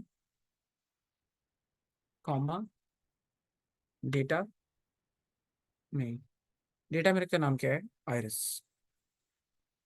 ट्राई करते हैं अगर ये रन करता है। Error, object DF not found. चलें ऐसा करते हैं, यहाँ पे आयरस रखते हैं और यहाँ पे हम DF कर देते हैं, DF। If it works, error object not found. चलें, मेरे पास स्क्रिप्ट लिखा पड़ा है, वहां से ट्राई करते हैं इसे।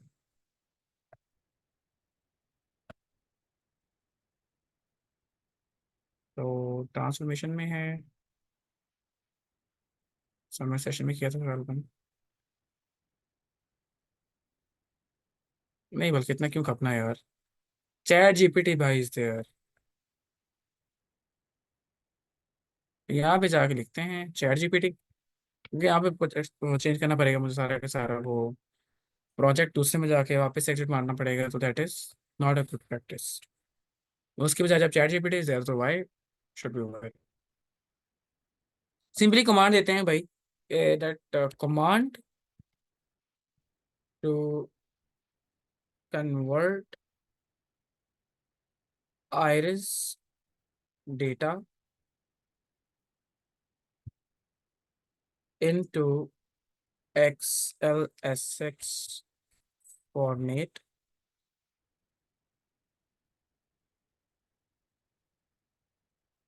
using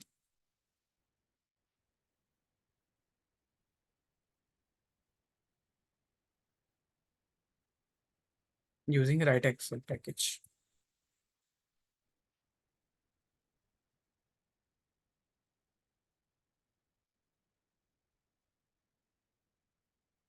लेट्स सी ये हमारे लिए काम करता है कि नहीं करता। So in this way text editor works. Library करें, डेटा बताएं, ठीक है जी। ओके ओके ओके, मैं समझ गया, हमने उसे नाम नहीं दिया था ना। सही है सही है। और ना एक्सटेंशन बताई थी।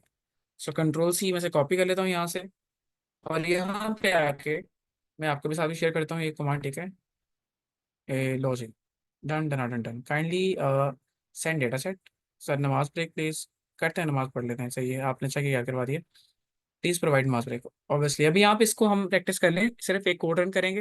मैं आपके साथ शेयर कर रहा हूँ, लीजिए ये कोड आ गया, ठीक है। और चूंकि हमने अब ऑलरेडी पैकेज राइट एक्सेल को इंस्टॉल कर रखा है, तो दोबारा से इंस्टॉल नहीं करना, लाइब्रेरी नहीं करना। रादर सिर्फ क्या करना है, कमांड रन करनी है, और इस कमांड की जगह पे मैं वो कमांड पेस्ट कर देता हूँ कंट्रोल V के साथ, ठीक है। तो यहाँ पे लिखा क्या है, लिखा है कि भाई राइट एक्सएल एस एक्स के फॉर्मेट में लिखना है किसको, आयरस को। तो पहले वो जिसको लिखना है, देन उसका नाम क्या रखना है। अब आपको पता है नाम हमने रखना है, तो उसको नाम को रखेंगे इन्वर्टेड कॉमास में। और आप मुझे बताएं कि यहाँ पे ये प्रोवाइड करना जरूरी था कि नहीं, ये .xlsx। और ये क्यों जरूरी है? भाई ये एक्सटेंशन है, अगर आप इसको स्पेसिफाई नहीं करेंगे तो क्या होगा, उसको समझ नहीं आएगा कि आप कौन सी फाइल बनाना चाहते हैं। बेशक आप राइट एक्सेल यूज करें, लेकिन उसको बताएं ना कि भाई इसको जनरेट करने के बाद आप एक नई फाइल बनाएंगे जिसकी एक्सटेंशन भी आपने बतानी है। जी हाँ, तो ये शो करेगा कि भाई ये एक्सेल की फाइल है। और अभी चेक करते हैं कि ये होता है कि नहीं होता। Control enter. चलिए, अब यहाँ पे आप चेक करें, यहाँ नीचे आपको फाइल कंसोल में एक एक्स्ट्रा फाइल नजर आ रही, which is iris data set .xlsx। सही है जी। तो अगर मैं इसको व्यू करना चाहूँ तो ये अब मेरे एक्सेल व्यूअर में ओपन होगा, या आप इसको जाके वहां से अपने मेन फोल्डर में भी ब्राउज कर सकते हैं। यहाँ पे चेक करें, तो अभी एक्सेल के फॉर्मेट में मेरे पास इंपोर्ट हो चुका है। अब दोबारा से इसको कैसे R में इंपोर्ट करना है, ये आप लोगों की प्रैक्टिस होगी। आप इसको चेक कीजिए, सही है। तो इस तरह हम किसी भी बड़े डेटा सेट को वापस से कन्वर्ट कर सकते हैं एक्सेल के फॉर्मेट में। So it was quite simple. आपको बस ये ना पता होना चाहिए कि भाई कौन सा पैकेज क्या करता है।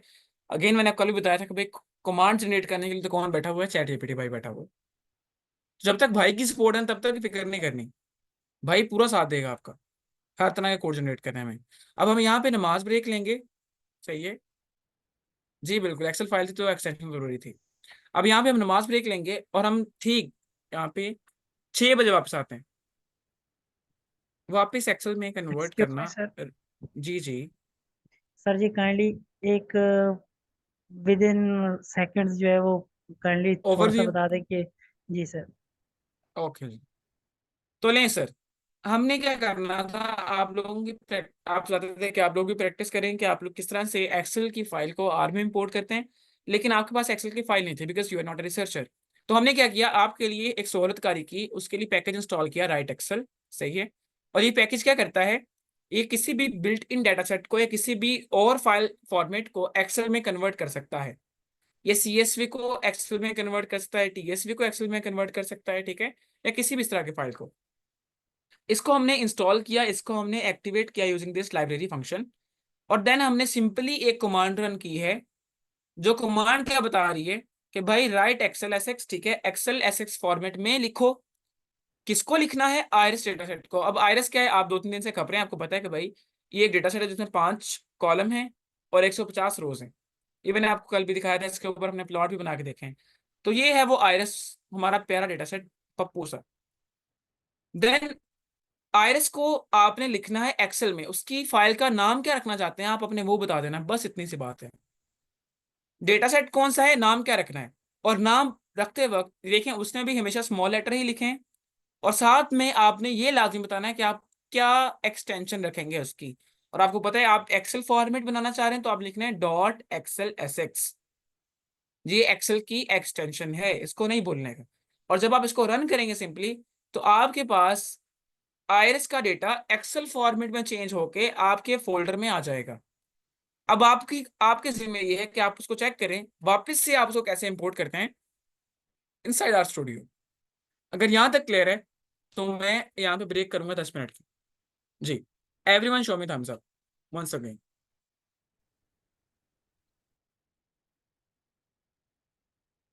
ठीक है जी, मीटिंग चलती रहेगी यहाँ पे। और आप लोग ठीक 6 बजे इसको दोबारा से ज्वाइन कर लीजिएगा। अगर कोई बंदा लेट हुआ तो वो 2-3 पॉइंट मिस कर देगा, मुझे पक्का यकीन है। सर जी थोड़ा सा नमाज पे टाइम ज़्यादा लग जाता है, 15 मिनट की कर लिया करें। जनाब 10 मिनट काफ़ी हैं, आप वजू करके बैठा करें। I think that's enough. ये अगर आज 15 मिनट करनी है तो आज 15 मिनट कर ले, लेकिन बाकियों के मुतफिक राय से, because this time is really जी very sir specific. Kindly 15 minute की कर लें सर। चलें जी, 6:05 पे हम वापस आ रहे हैं, लेकिन 6:05 से 1 मिनट भी लेट ना कीजिएगा, आपकी बहुत मेहरबानी है। ओके थैंक अब यू सो मच नमाज सर। नमाज का मसला है, मैं यहाँ पे इसलिए यहाँ पे कोई ना सख्ती नहीं शो कर रहा। चलिए हम मिलते हैं इंशाल्लाह 6:05 पे यहाँ पे। आप दोबारा से मीटिंग ज्वाइन कर लीजिएगा, मीटिंग चलती रहेगी, अपने कैमरा माइक ऑफ करके आप जा सकते हैं।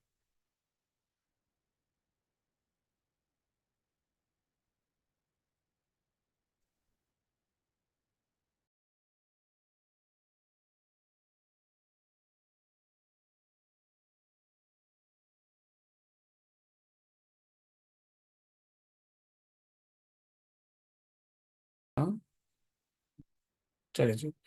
तो मैं आपसे स्क्रीन शेयर करता हूँ अपनी, एंड आई थिंक मेरी स्क्रीन अब आपके साथ विजिबल है। और अभी तक हमने ये सीख लिया सर कि आप किस तरीके से एक बिल्ट इन डेटा को वापस से आर में कन्वर्ट करके, सॉरी एक्सेल में कन्वर्ट करके उसे आर में दोबारा इंपोर्ट कर सकते हैं। सही है जी। तो इससे आप लोगों की प्रैक्टिस आसानी से होती रहेगी, ये मैं उम्मीद कर रहा हूँ। अब हम चल रहे हैं अपने मेन डेटा की ट्रांसफॉर्मेशन की तरफ। मैंने साथ अपना एक प्रीवियस स्क्रिप्ट ओपन कर लिया है, सही है। और इसका अब मैं जो कोड इंपोर्ट करने वाला हूँ, चलें, सही है, पहले ये कर लें। चलें ऐसा करते हैं, पहले तो अपनी उस चीट शीट को भी एक्सप्लोर करते हैं। होपफुली सब आ चुके होंगे। चल सर, अब यहाँ पे हम स्टार्ट करने वाले डेटा की रैंकलिंग, ठीक है। और पहले ही स्टेप में वो मुझे कह रहा है कि अगर आप बात करें सिंटेक्स की, ठीक है, हेल्पफुल कन्वेंशंस फॉर रैंकलिंग, ठीक है, उसने हर चीज़ बताई हुई है, वो आसान है। अब पहले तो मुझे ये बता रहा है कि भाई आप किस तरीके से डेटा को टेबल फॉर्मेट में व्यू कर सकते हैं। तो ये देखें, टेबल ऐसा होता है। और टेबल में क्यों व्यू किया जाता है, इसके पीछे की रीजंस आप तलाश कीजिएगा, ठीक है। ये आपके जिम्मे कुछ काम लगाते हैं। टेबल में शो करने से या व्यू करने डेटा का क्या फायदा है, convert data to table class Tables are easier to examine than data frames. R displays only data that fits on screen. Okay, वो कहते हैं कि भाई टिब्बल जो है ये आसान है as compare to other formats. मैं इसे कॉपी कर लेता हूँ और मैं जाके अगर इसे पेस्ट करूँ सिंपल यहाँ पे। ओके, यहाँ पे हम स्टार्ट करते हैं काम अपना। हेडिंग बना लेते हैं डेटा ट्रांसफॉर्मेशन। ट्रांसफॉर्मेशन। अब डेटा के व्यू करने के बहुत सारे पैटर्न थे, ठीक है, मैंने आपको सारे बता रखे हैं। ओके, अब यहाँ पे मैं वो एक चंक पेस्ट करता हूँ। ये है टिब्बल डीएफ आइरिस। सही है। वो कहता है कि भाई आइरिस को टिब्बल फॉर्मेट में या टिब्बल डेटा फ्रेम में शो करवा दो। और अगर आप लोगों ने अभी तक चीट शीट ओपन नहीं की तो मैं ये कोड आपके साथ भी शेयर कर देता हूँ चैट के अंदर। Control V। तो सिंपली आप इसको यूज करके अपने आइरिस डेटा को टिब्बल में शो करवा सकते हैं और टिब्बल में डेटा आसानी से एग्जामिन किया जा सकता है। और लो जी, ये टिब्बल शो हो गया। सही है। इसे बोलते हैं टिब्बल में शो करवाना। यहाँ पे ये मुझे बता रहा है कि मेरे डेटा की नेचर कैसी है, ठीक है। सेपल लेंथ की अगर बात करें, फातिहा फातिहा शराफत, अपना माइक म्यूट रखें।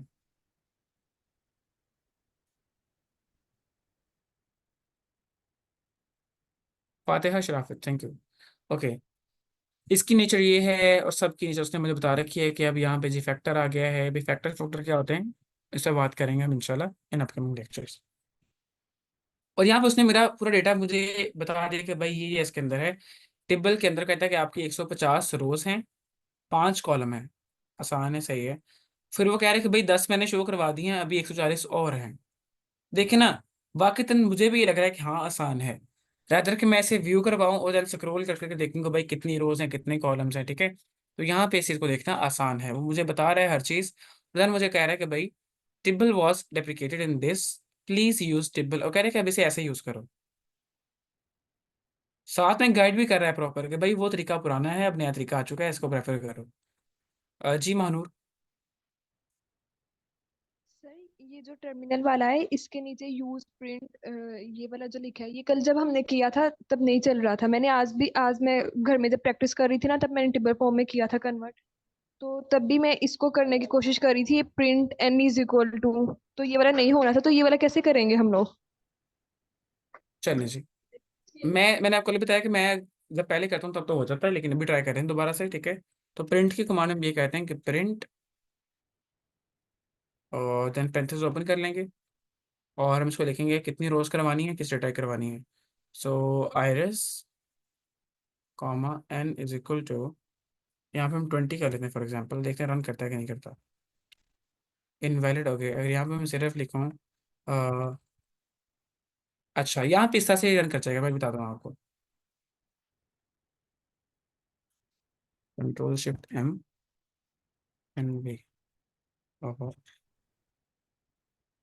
ट्राई करता हूँ, देन आपको बताता हूँ कि क्या सीन है, यहाँ पे क्या मसला कर रहा है। Print n is equal to 20। ले जी, तो ये ऐसे वर्क कर रहा है यहाँ पे। अब ये मैंने क्या किया है, ठीक है, मैं इसके बारे में आपको बताने वाला हूँ। ये भी एक तरह की ट्रांसफॉर्मेशन ही है, सही है। तो मैंने उसे कहा है कि भाई डेटा को टेबल फॉर्मेट पे शो करवा दो और यहाँ पे पहली 20 रोज को प्रिंट कर दो। लेकिन अब यहाँ पे मैंने सेंटर में क्या लगाया है, इसको बोलते हैं पाइप ऑपरेटर। इसके ऊपर में भी बात करने वाले हैं, बट आप लोगों को थोड़ा साबिर रह होकर रहना पड़ेगा। ओके, तो भाई ये तो हो गया डेटा को आसान फॉर्मेट में शो करवाना, जो हो गया डेटा ट्रांसफॉर्मेशन की पहली प्रैक्टिस थी। अब देखते हैं हमें और क्या क्या कहता है। वो कहता है कि भाई यहाँ पे ना हमारे पास कुछ और भी है। कहते हैं ना, अभी रुको जरा सब्र करो। तो वो सीन कहता है कि इसको कॉपी करो। हम आपको डेटा के ऊपर मजीद अच्छी इंसाइट्स दे सकते हैं अगर आप हमारी ये कमांड रन करें। कौन सी कमांड? डीप्लायर ग्लिम्स आइरिस, ठीक है। तो ये कमांड रन करने से क्या होगा, ग्लिम्स जो है ना ये भी डेटा को व्यू करने का ही तरीका है, लेकिन इसमें डेटा बहुत ही एफिशिएंट वे के अंदर व्यू हो सकता है।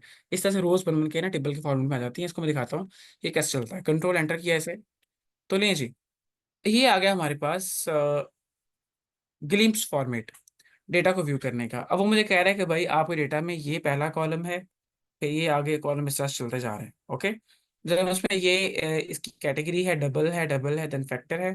और जब मुझे बता रहे हैं कि भाई ये इसके अंदर वैल्यूज हैं और ये इसके अंदर वैल्यूज चलती जा रही हैं। तो आप डेटा के ऊपर डिफरेंट वेज के साथ व्यू कमांड रन कर सकते हैं, और हर हर व्यू कमांड का फॉर्मेट डिफरेंट रहेगा। ये कोड दें सर, ओके। तो एनवायरनमेंट में तो शो कैसे शो करवाएं, सब बात करते हैं, कोई नहीं।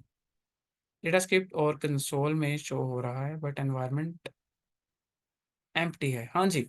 उसकी रीजन रीज़न ये है कि डेटा बिल्ट इन है ना, आर के अंदर ऑलरेडी सेव है। तो इसमें ये आर में एनवायरनमेंट में इंपोर्ट करें या ना करें, ये चलता रहता है जितना भी बिल्ट इन डेटा है। बाकी डेटा का मसला आ रहा है।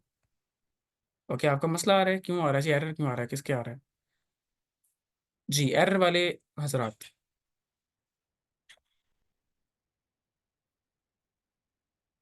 एरर वाले हजरात कहाँ पर हैं?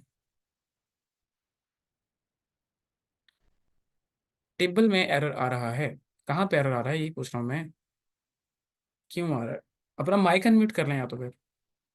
आई एम शफीक। देखें, ये मीटिंग्स बेशक रिकॉर्ड हो रही हैं, ठीक है, लेकिन आप लोग एक ऑफिशियल फॉर्मेट बैठे हैं, आपकी सिर्फ मीटिंग्स ये चंद लोगों के अंदर रहेंगी। आपको अगर बोलते हैं रिकॉर्डिंग होती है तो उससे कोई मसला नहीं है। आप लोग खुद को अनम्यूट किया करें, अपना क्वेश्चन जो है उसको यहाँ पे हमारे सामने प्रेजेंट किया करें, ताकि उसके ऊपर डिबेट कर सकें हम।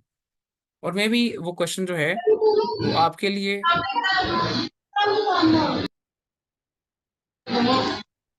इधर का है ट्रिपल डीएफ।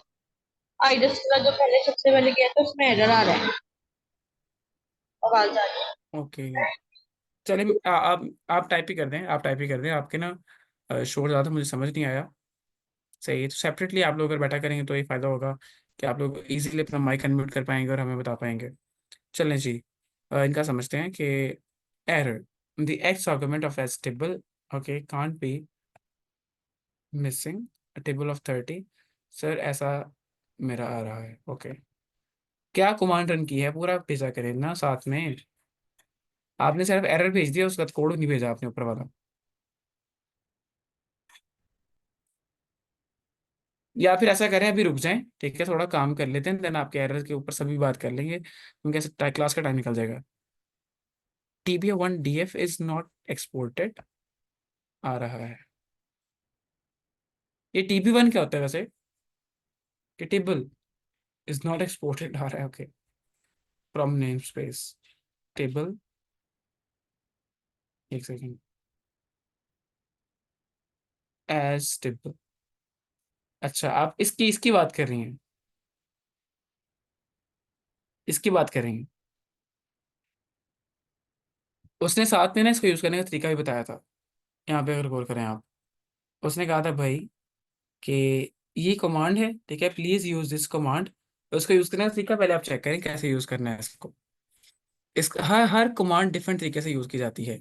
एज टेबल में हमें डेटा भी बताना पड़ेगा, टेबल एज टेबल किसको टेबल में शो करवाना है ये बताएं उसे। तो अगर मैं यहाँ पे लिख दूँ आयरिस फॉर एग्जाम्पल, तो अब लेजी आ गया मेरे पास, तो एरर नहीं कर रहा, ठीक है।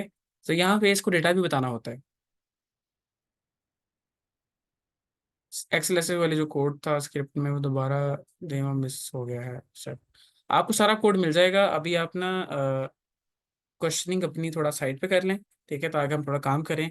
और देन इंशाल्लाह हम लास्ट पे एक प्रॉपर सेशन रखने वाले हैं, वहाँ पे हम आपके सवाल को डील करते रहेंगे। लीजिए, मैंने आपको ये मॉडिफाई करके भेज दिया है। तो टिब्बल एज टिब्बल आयरस, अब पैरेंथेसिस के अंदर आपने डेटा भी बताना है कि भाई ये डेटा है, इसको टिब्बल में शो करवाना है, तब वो शो करवा देगा। चलिए जी, ये तो होगी एक बेसिक प्रैक्टिस कि आप डेटा को व्यू कैसे करना है, उसके इंपोर्ट एक्सपोर्ट के ऊपर बात कर ली हमने।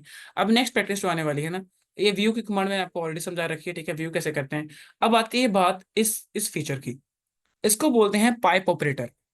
और सर अगर आपको ये यूज करना आ गया ना, बिलीव में बहुत सारी डेटा साइंस आपकी आसान होने वाली है इसी के थ्रू। डेटा को डील करना बहुत आसान हो जाएगा अगर आपको ये चलाना आ गया, और अभी आपको कुछ ही देर में इसका बेनिफिट समझ में आने वाला है। और इसके लिए अगर आपको नहीं पता ये कैसे आएगा, तो ये बेसिकली परसेंटेज का साइन है, देन ग्रेटर देन का सिंबल है, देन अगेन परसेंटेज का साइन है। इसको बोलते हैं पाइप ऑपरेटर। अब ये पाइप ऑपरेटर या पाइपिंग ऑपरेटर करता क्या है या कैसे, अगर हम इसे शॉर्ट की से लाना चाहें तो मैं आपको समझाने वाला हूँ, लेकिन उन्होंने साथ में चेक करें कुछ लिखा हुआ है कि passes object on left side as first argument of function on right side. अब ये कैसे वर्क करेगा, रुके जरा सब्र करें, आपको बहुत चीज समझ में आने वाली है। ये नीचे उसने कोड लिख के दिया हुआ है, इसको कॉपी करते हैं, कंट्रोल C से कॉपी किया, और देन हम आ गए वापस से आर स्टूडियो में। अभी तक मैं आपको वो करवा रहा हूँ जो आपके सामने है। इसके बाद इंशाल्लाह हम एक प्रॉपर प्रैक्टिस करेंगे डेटा सेट के ऊपर, ओरिजिनल डाटा के ऊपर, उसको कन्वर्ट करेंगे डिफरेंट फॉर्मेट्स में, ताकि ट्रांसफॉर्मेशन आप अच्छी कर पाएं। इसको पेस्ट करता हूँ यहाँ पे। और ये मेरे पास क्या चीज़ है, पाइपिंग ऑपरेटर। अगर आपको नहीं पता तो मैं यहाँ पे थोड़ा एंटर मारता हूँ, सही है, और आपको बता देता हूँ एक दफ़ा कि अगर आप ये hashtag pipe operator, pipe operator कैसे आएगा, तो इसके लिए आपको करना पड़ेगा कंट्रोल और साथ में आप दबाएंगे शिफ्ट। ओके, और साथ में आप दबाएंगे एम साइन। तो भाई ये ऐसे पाइप ऑपरेटर आपका आ जाया करेगा। मैं यहाँ पे इसको इज इक्वल टू कर देता हूँ कि ये कमांड है पाइप ऑपरेटर को लेके आने, कंट्रोल शिफ्ट प्लस एम। और मैं यहाँ पे अगर ये दबाऊंगा, लें जी चेक करें, कंट्रोल शिफ्ट प्लस एम, तो पाइप ऑपरेटर खुद ही आ जाएगा। या अगर आप ऐसे नहीं लाना चाहते तो ये परसेंटेज का साइन है, शिफ्ट के साथ 5 का बटन दबाएं, फिर ये ग्रेटर देन लेके आए, फिर ये दबाएं, फिर जाके कहीं पाइप ऑपरेटर बनेगा। लेकिन ये मुश्किल वे है, सिंपली आप लिखें कंट्रोल शिफ्ट प्लस एम तो पाइप ऑपरेटर आ जाया करेगा। अब इसके फायदे क्या हैं सर जी? कभी आप लोगों ने सुना है कि काम एक सीरीज में चल रहा हो? लाइक एक, अगर आपने एक फैक्ट्री में देखा हो ना, किसी एक फैक्ट्री में ये, can we use this data, हम रुक जाए जरा, कर लेते हैं थोड़ा सा पर करें। ओके, अच्छा, कभी आपने अगर किसी फैक्ट्री में काम होते देखा हो ना, तो फैक्ट्री के ना कुछ हिस्से बने होते हैं, डिफरेंट सेक्टर्स। पहले हिस्से में फॉर एग्जांपल अगर हम बात करें, या ऐसे कर लेते हैं, अगर आपने थोड़ी बहुत टेक्सटाइल इंडस्ट्री को पढ़ा होगा ना, तो वहाँ पे होता है कि पहले तो भाई कपास की काश्त की जाती है, ठीक है, और देन कपास से प्रॉपर अपनी फसल तैयार हो जाती है, उसको फिर उसके अंदर से निकाला जाता है रुई को, ठीक है, हम सेलुलोज को पैदा करते हैं। तो देन उसके बाद उसके बहुत सारे प्रोसेसेस हैं, हम उसको कन्वर्ट करते हैं जिनिंग मशीन के थ्रू, उसको धागा बनाया जाता है, पता नहीं क्या क्या प्रोसीजर है, देन उसके कपड़े बनाए जाते हैं, कपड़े को देन प्रोसेस किया जाता है। तो ये एक स्टेप बाय स्टेप प्रोसेस है। एक प्रोसेस कंप्लीट होने के बाद अगला प्रोसेस शुरू होता है, फिर वो कंप्लीट होने के बाद अगला प्रोसेस शुरू होता है, टिल जब तक हमें हमारी फाइनल प्रोडक्ट नहीं मिल जाती। अब डेटा सेट के साथ भी हम यही करते हैं। हमारे पास डेटा, डेटा बेसिकली क्या है, ये हमारी रिसर्च है, ठीक है, अगर मैं साल पास में कहूँ जिसके ऊपर हम प्रिडिक्शन करना चाह रहे हैं, लेकिन तब तक नहीं कर पाएंगे जब तक वो एक ऐसे फॉर्मेट में आ जाए जहाँ पे हमें समझ में आना शुरू हो जाए, तो उसे वहां पे लेके आना पड़ता है। ये जिनका माइक अनम्यूट है, काइंडली खुद को म्यूट कर लें। सानिया, सानिया खुद को म्यूट कर लें।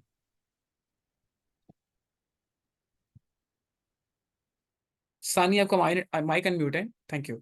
अच्छा, तो हम यहाँ पे काम करने वाले हैं कि भाई पहले हम डेटा को उठाएंगे, डेटा के ऊपर कोई एक प्रोसीजर अप्लाई करेंगे, फिर हम कहेंगे भाई ऐसा करते हैं कि यार क्या बार बार कोड लिखना है, एक ही बार कोड लिख लेते हैं।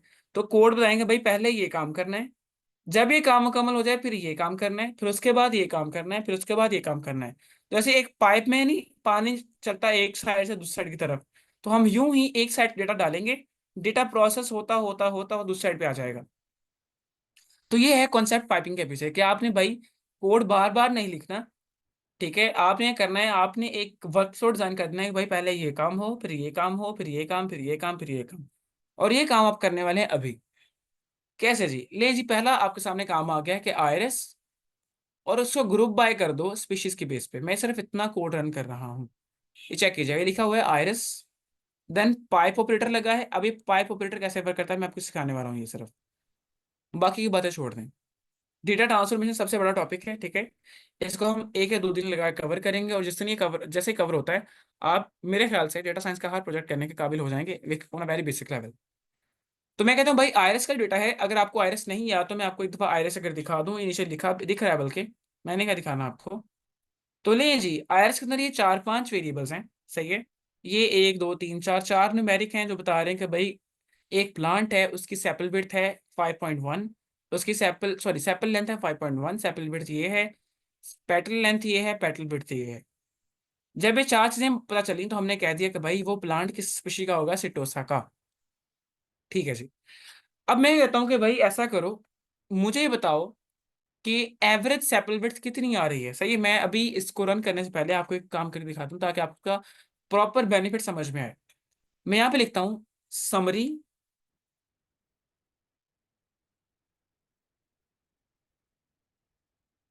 समरी पैरेंथेसिस ओपन करने के बाद आयरस, कंट्रोल एंटर। ये मैंने कल भी आपको दिखाया था। और अगर मैं इसको थोड़ा जूम करके आपको दिखाऊं तो सर चेक कीजिएगा, ले जी इसे मैंने जूम कर दिया और यहाँ पे आपको नजर आ रहा है कि भाई सेपल विड्थ, सेपल लेंथ जो है, ये सेपल लेंथ, इसकी एवरेज वैल्यू कितनी है, यहाँ पे मीन लिखा, एवरेज का मतलब होता है मीन, तो इसकी मीन वैल्यू है 5.843। ओके डन सीन है, इतनी बात क्लियर है। और एवरेज का कॉन्सेप्ट अगर आपको पता है तो आप लोग मुझे थम्स अप की फॉर्म में शो करेंगे, एवरेज का मतलब क्या होता है। मैं कहता हूँ कि भाई 4-5 बच्चे बैठे हैं, सही है, सबके पास अगर कुल मिला के देखा जाए तो सबके पास 200 रुपये है। फिर मैं ये कहता हूँ भाई अगर 4 बच्चों के पास 200 रुपये है, हर बच्चे के पास शायद 50-50 रुपये होंगे, है ना। तो हम इसको बोलते हैं आपने एवरेज निकाल ली कि सबके पास 200 है तो हर एक के पास 50-50 होंगे, रैंडम एस्टिमेट आपने लगा लिया। लेकिन क्या इसका यही मतलब है कि सबके पास 50 रुपये हैं? भाई पॉसिबिलिटी है एक के पास 150 रुपया हो, बाकियों के पास कितने हो, किसी के पास 20 है, किसी के पास 20 है, एक के पास 10 रुपये हैं। तो एवरेज आपको कभी भी एक एग्जैक्ट फिगर नहीं देता। अच्छा अगर आप ये कर लेते कि आप सब चारों को लैदा करते और फिर चारों के पैसे चेक करते तो आपको शायद एक अच्छी इंफॉर्मेशन मिल जाती।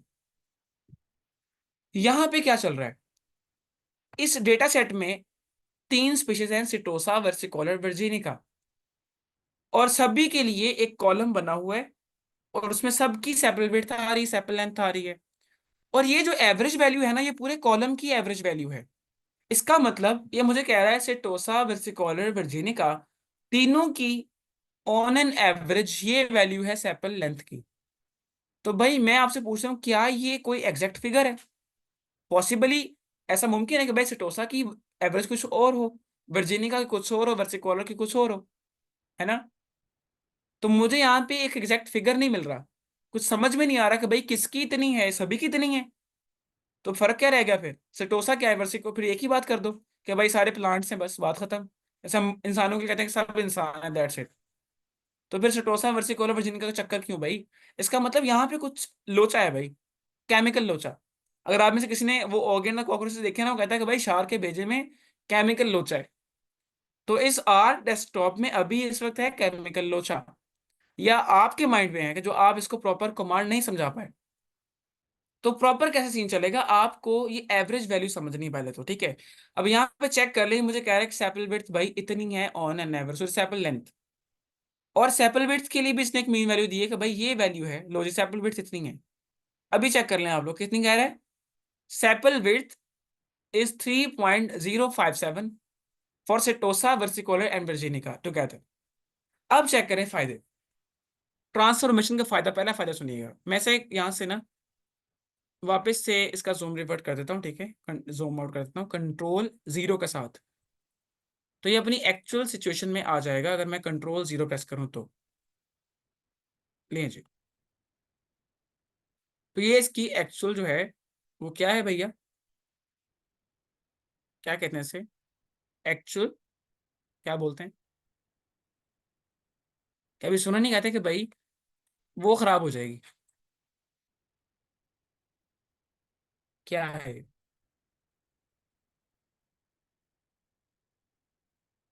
कोई बोल नहीं रहा यार, मैं ऐसे बना क्या करें। नहीं सीक्वेंस नहीं है, सीक्वेंस ऐसे बोलते हैं, इंटरफेस नहीं है।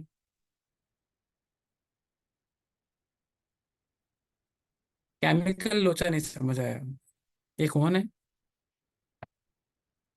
इसका फहीम, ओके। चलें आपको भी समझ आ जाएगा, थोड़ा वेट करें काइंडली।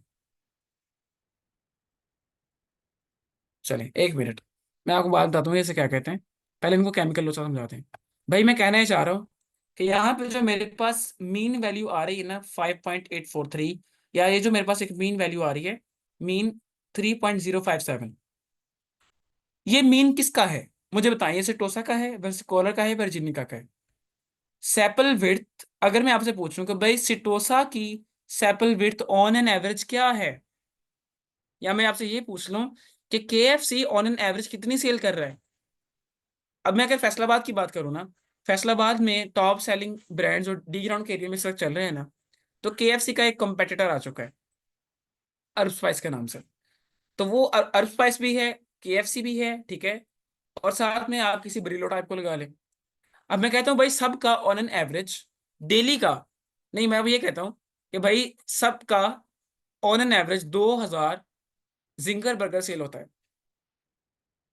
या मैं कहता हूँ कि भाई मेरे पास केएफसी है, मेरे पास अर्ब स्पाइस है, मेरे पास बरीलो है, और ऑन एन एवरेज कितना सेल हो रहा है जी? 2000 जिंगर डेली सेल हो रहा है। किसका सेल हो रहा है भाई 2000? केएफसी का, या अर्ब स्पाइस का, या बरीलो का? पता नहीं सर, एम्बिगुइटी आ गई। पॉसिबली केएफसी की सेल ज्यादा हो, फिर अर्ब स्पाइस की उससे कम हो, फिर बरीलो की सबसे कम हो। तो आपको चेक करना है कि भाई एक्चुअल फिगर क्या है। यहाँ पे एक एम्बिगुइटी है, मैं उस एम्बिगुइटी को रिमूव करना चाहता हूँ, ठीक है? ट्रांसफॉर्मेशन उसको रिमूव करेगी। अभी सुनिए पहले, अगर मैं ये कमांड रन करूं, iris pipe operator group by species, तो पहला काम क्या है कि आयरस को ग्रुप बाय करना है स्पीशीज की बेस पे। वैसे तो आयरस ऑलरेडी ग्रुप बाय है, ठीक है? सिटोसा की पहले 50 वैल्यूज हैं, फिर वर्जीनिका की, फिर वर्सिकोलर की, इस तरह से डिवीजन है। लेकिन फिर भी मैं अगर इतनी कमांड रन करूं तो एक ग्रुप्स बन जाएंगे। सिटोसा एक साइड पे, वर्सिकोलर एक साइड पे, वर्जीनिका एक साइड पे। मतलब ये वो बात है कि भाई केएफसी के बर्गर एक साइड पे, ब्रिलो एक साइड पे, और अपना अर्ब स्पाइस एक साइड पे आ गया। अगर अब मैं इसे रन करता हूं, लीजिए कंट्रोल एंटर, जैसे पहले था वैसे ही होगा कि हाँ भाई ठीक है, होता है, मैंने ग्रुप बाय कर दिया है, मेरे टाइप पे ओके, मेरे साइड पे ओके, ठीक है, समझ गए। अच्छा, मैंने कहा भाई ग्रुप बाय कर लेना, पहले तीनों ग्रुप करो, सिटोसा एक साइड पे, वर्सिकोलर वर्जिनिका, देन उसे समराइज करो, फिर उसकी समरी निकालो। और समरी में क्या करना है? समरी में मीन निकालना है। ओके, इतना ओके, इतना ओके।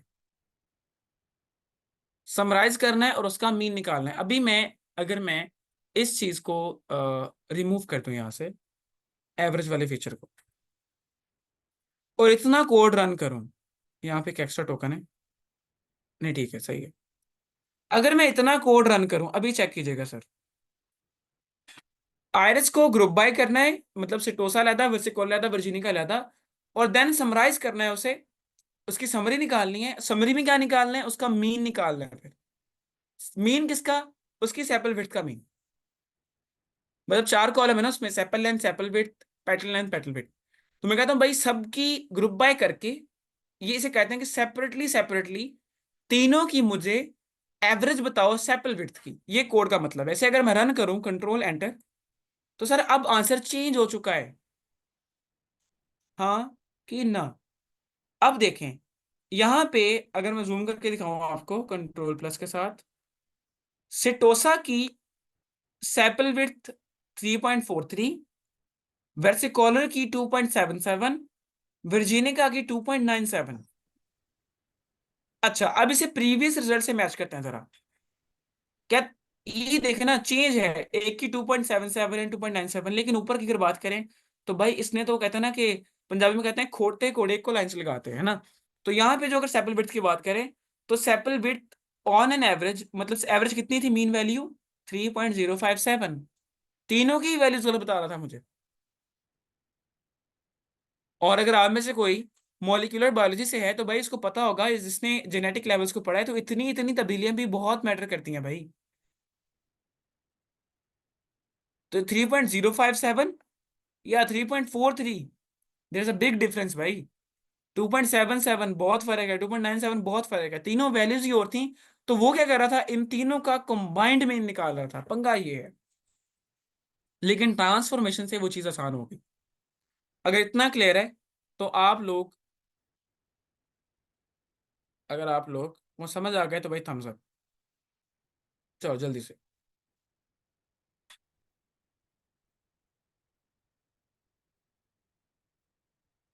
अब मेरे ख्याल से आपका केमिकल लोचा खत्म हो चुका होगा कि भाई आपको आपको हाँ ये अब ठीक है। लेकिन अच्छा एक बात तो बताएं, क्या इसको ऐसे लिखना चाहिए? क्या इसको ऐसे लिखना चाहिए कि पहले से डोसा 3.43, फिर 2.77, फिर 2.97? भाई कोई तरतीब तो लगाओ ना। पहले ज्यादा, फिर कम, फिर उससे कम, या फिर पहले कम, फिर ज्यादा, फिर ज्यादा। तो कोई तरतीब तो लगा लो ना एटलीस्ट। तो ये कहते हैं कि भाई चलो तरतीब लगाते हैं। तरतीब कैसे लगानी है? मैं कहता हूं इन एवरेज वैल्यूज को अरेंज कर दो, इन मीन वैल्यूज को अरेंज कर दो। लेकिन उससे पहले इस मीन को एक नाम देना पड़ेगा अरेंज करने से पहले। तो मैं इसको एक नाम दे देता हूँ। आपको पता है कि नाम कैसे देते हैं?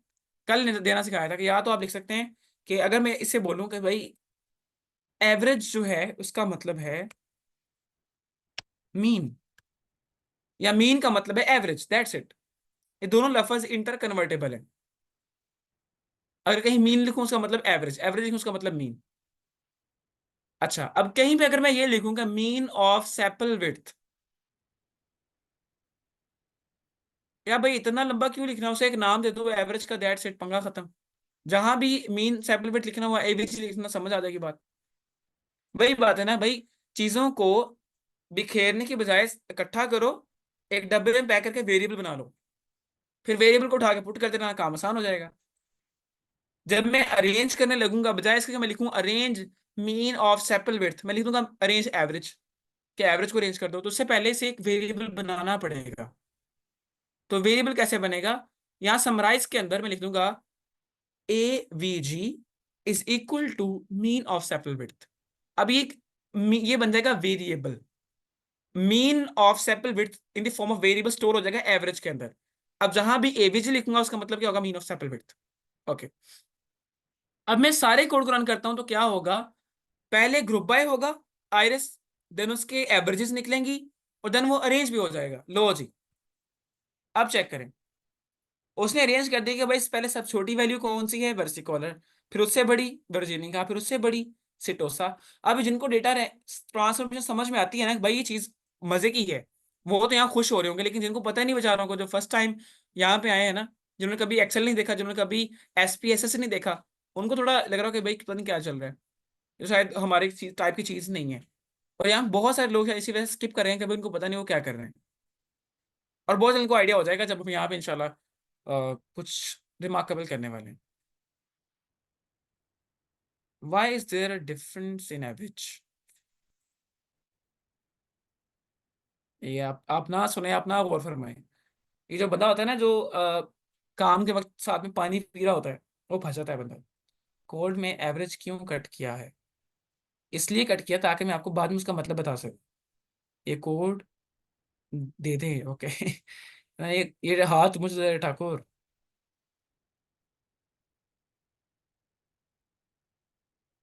लास्ट कोड का रन नहीं कर रहा, आपसे गलती हुई होगी। मैं आपको दिखाता हूँ, एक मिनट। ये इतना कोड है, कंट्रोल सी के साथ आपको मैं ग्रुप में भेज देता हूँ, ठीक है। इसे रन करें, देन बताएं। ये कोड आ गया। अब कोई बंदा मुझे बता सकता है कि यहाँ पे पाइप ऑपरेटर का क्या फायदा है। मैं कोड को एक ही बार रन कर पा रहा हूँ, और कोड खुद ही मैनुअली ऑपरेट हो रहा है कि पहले ये काम होगा, फिर ये काम होगा, फिर ये काम होगा, कॉन्फ्लिक्ट्स नहीं आ सर रहे। सर मेरे जी। ख्याल में तो डेटा ट्रांसफॉर्मेशन की मतलब कि हमें जो हेल्प कर रहे हैं हम्म। डेटा, मतलब कि ग्रुप्स में भी हो रहा है।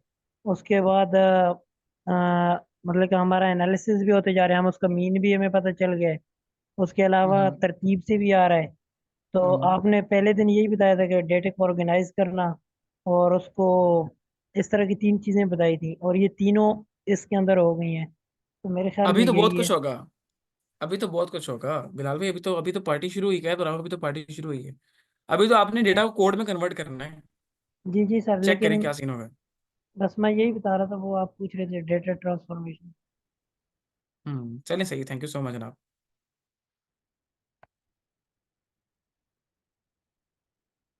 सही कह रहे हैं आप सभी, सही कह रहे हैं, सीरीज में काम हो रहा है, ये किसने कहा है, अच्छा लफ्ज इस्तेमाल किया, ये है अज़का फ़हीम। जी, ये काम सीरीज में हो रहा है बेसिकली, ये कहना चाहिए यहाँ पर, एक सीक्वेंस में हो रहा है, ठीक है। पाइप ऑपरेटर नॉट फाउंड, आपने प्रॉपरली लगाया नहीं होगा। चलिए यहाँ पे हमारे पास एक SSIS को व्यू करते हैं। ओके जी, error in iris, this summarize this, could not find this function. Okay, सही है, समझ गया। ये कोड तो ठीक है, आपका रन करना चाहिए, कोड तो आपका ठीक है, दोबारा सारा स्टार्ट करके रन करें, रन कर जाएगा आई बिलीव। यहाँ पे एक बात बताएं, यहाँ स्पीशीज का एस आपने खुद लिखा है, किसने भेजा मुझे एक और, ये किसने भेजा बोला? उमारा। उमारा, आपने मुझे बताया कि आपने एक ग्रुप बाय के अंदर जो स्पीशीज लिखा है, ये खुद लिखा है आपने? जी सर। तो आप चेक करें जरा कि आयरिस के अंदर स्पीशीज का जो कॉलम है उसके स्पेलिंग क्या है। यहाँ पे लेटर किस मिस्टेक है मेरे ख्याल से?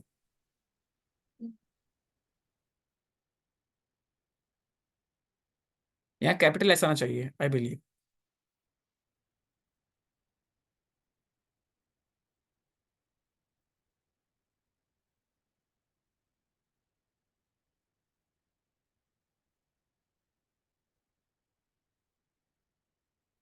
ट्राई करें, मुझे अभी टाइम ताकि हम आगे चल सके, फिर टाइम काफी ज्यादा हो रहा है। सर जी कैपिटल भी किया लेकिन वही सेम इशू आ रहा है। चलें, इट्स ओके। यहाँ पे वैसे एक और से कंपेयर करते हैं अपने हवाले से, क्या आपके पास यहाँ पे क्यों ऐसा आ रहा है। अच्छा, यहाँ पे स्पेसेस दें जरा। जैसे हमारे यहाँ पे स्पेस है ना, पाइप ऑपरेटर के अंदर स्पेस थोड़ी सी। ये एनोटेट कौन कर रहा है स्क्रीन को? रिकॉर्डिंग मेरे पास हो रही, चेक चेक कर लें। एनोटेट ना किया करें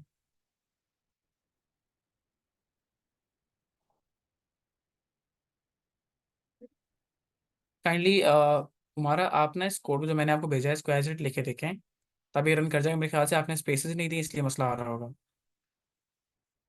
ये मैं देख रहा हूँ, अगर मैं स्पेसेस ना दूँ तो क्या मसला आता है, क्या आपने स्पेसेस ही नहीं दी होंगी। मेरा तब भी कर रहा है।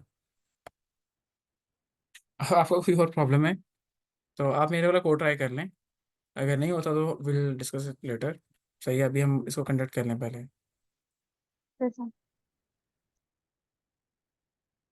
ओके जी। ये कोड आपको भेज दिया, इसको ट्राई कर लें एक दफ़ा। अगर फिर भी नहीं होता देन हम इंशाल्लाह इस पर बात कर लेंगे। एस एस की जो एस कैपिटल है वो भी मिस्टेक सही करें अपनी, ठीक है। और दूसरा इसको ना एक वे में दोबारा ट्राई करके देखें। चलें जी। यहाँ पे हमने ये तो सीख लिया कि भाई आप लोग ग्रुप बाय करके किस तरह से चीज़ों को आसान कर सकते हैं। ये पहले ट्रांसफॉर्मेशन थी कि ग्रुप बाय करने से ये फ़ायदा हो सकता है। देन आप उसको समराइज कर लेंगे या आप उसके एवरेजेस निकाल पाएंगे तो चीज़ें क्या हो जाएंगी, काफ़ी ज़्यादा आसान हो जाएंगी भाई। अब अगली चीज़ में ना आपको थोड़े बड़े डेटा के ऊपर लेके जाने वाला हूँ, ताकि आपको ट्रांसफॉर्मेशन का सही मतलब समझ में आए। क्योंकि यहाँ पे डेटा छोटा सा है आयरस, 150 रोज है। मैं आपसे कहूंगा भाई ये वैल्यू बताओ, आप मुझे फौरन से कहोगे अच्छा ये मैं लोज में अभी निकाल के लाया। आप मुझे फौरन वहां से स्क्रॉल करके बता देंगे सर यहाँ पे ये वैल्यू आ रही है। लेकिन सपोज करें अगर आपके पास एक डेटा सेट आ जाए जिसके अंदर कोई 4-5 लाख रोज हों, और इसको आप स्क्रॉल भी करें तो आपको शाम पड़ जाए, और मैं आपसे कहूँ मुझे बताएं आखिरी रो में क्या वैल्यू लिखी हुई है, आखिरी रो की फलां जगह में क्या वैल्यू लिखी हुई है, तो यहाँ पे मसले आएंगे ना अभी। तो अब यहाँ पे मैं आपको दिखाने वाला हूँ प्रैक्टिस के हम बड़े डेटा सेट के ऊपर कैसा ट्रांसफॉर्मेशन करते हैं, उसके क्या बेनिफिट्स होने वाले हैं हमें। यहाँ पे हम एक हैशटैग अप्लाई करते हैं, यहाँ पे लिखते हैं using N Y C flight 13। अभी डेटा सेट है बहुत फेमस है, जो लोग डेटा साइंस से रिलेटेड उनको पता होगा, ठीक है।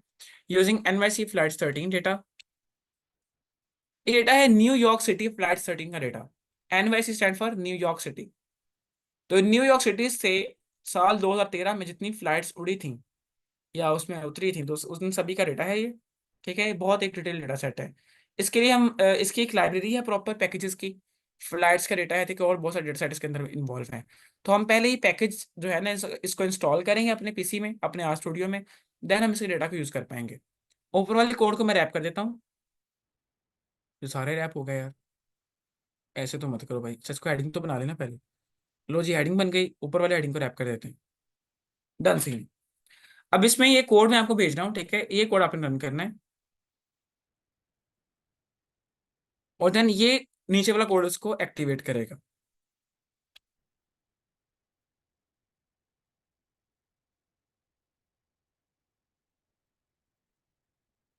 तो ये एन वाई सी फ्लैट्स 13 को हम यूज करने वाले हैं अभी।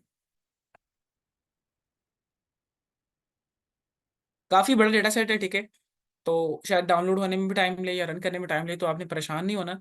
लेकिन स्टिल अगर आपका पीसी कोई बहुत हैवी भी नहीं तो ये रन कर जाएगा। लेकिन थोड़ा टाइम लेगा शायद। तो install packages NYC flight 13 dependencies is equal to true. तो कहते हैं ये पैकेज इंस्टॉल कर लो जिसमें फ्लाइट 13 का डेटा है और उसकी डिपेंडेंसीज को भी इंस्टॉल कर लो। चलो जी रन करते हैं। वो कहता है सी भाई आपके पास तो ऑलरेडी पड़ा हुआ है। चलिए अगर मेरे पास पड़ा है फिर मैं तो इंस्टॉल नहीं कर रहा, लेकिन आप लोग इसको इंस्टॉल करेंगे। देन मैं इसको क्या करता हूँ, मैं इसको सिर्फ लाइब्रेरी कर लेता हूँ। ओके आप लोग उसको इंस्टॉल करें और जब इंस्टॉल हो जाए तो मुझे आप लोग थम्स अप की फॉर्म में फौरन से बताएं जी। सबा खाली।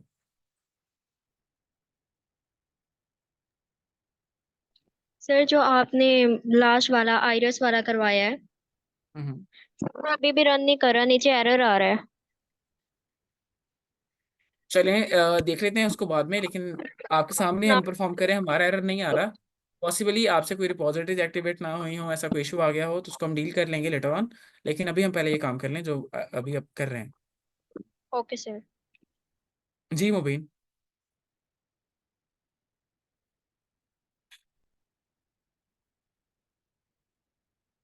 मुबीन। ओके सब आपका हैंड रेस्ट है, आप उसको डाउन कर लें। चलें जी ठीक है, हम आगे चल रहे हैं और चिल करते हैं थोड़ा सा। अब आप लोग इसको इंस्टॉल पे लगाएं और अगर ये इंस्टॉल हो रहा है तो आप थम्स अप की फॉर्म में शो कर दें अगर ये इंस्टॉलेशन रन कर रही है। जी मुबीन आप बोलें, आपने हैंडल्स किया हुआ है। सर वो ना, मैं जब ये इंस्टॉल किया था ना, ये आपने जो ये पैकेज कहा कि NCY फ्लाइट S13, जी जी। आवाज आ रही सर? जी जी आ रही आ रही है।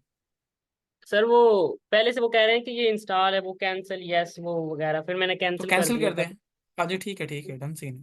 ठीक है सर। पहले सर ओके मैंने पहले इंस्टॉल किया नहीं था, तो ये कैसे आ गया? किस्मत की बात है जी। ओके अगर आ सर। गए तो हमें हमें से कोई दिक्कत नहीं है अगर आ गया तो। Okay sir. हाँ जी इसे कहते हैं चौपड़ियाँ और दो दो पंजाबी में।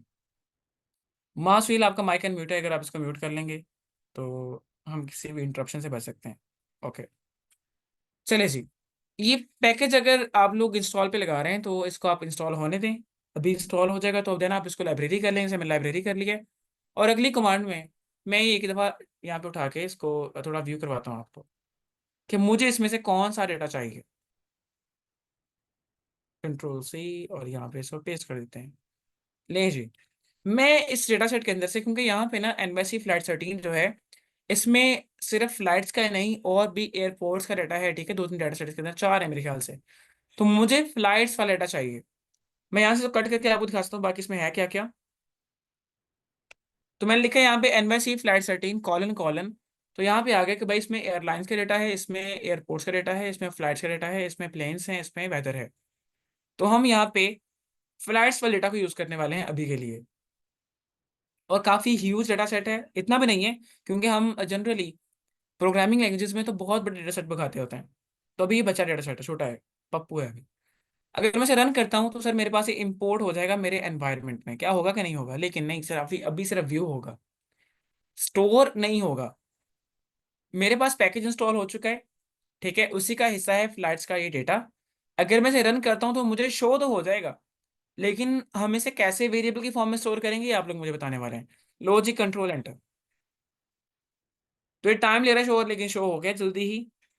अगर मैं इसे व्यू करवाऊँ आप लोगों को तो ये आप लोग इसे व्यू कर सकते हैं। थोड़ा जूम कर लेते हैं कंट्रोल+ के साथ। तो गौर फरमाइएगा हजरात, यहाँ पे लिखा क्या हुआ है।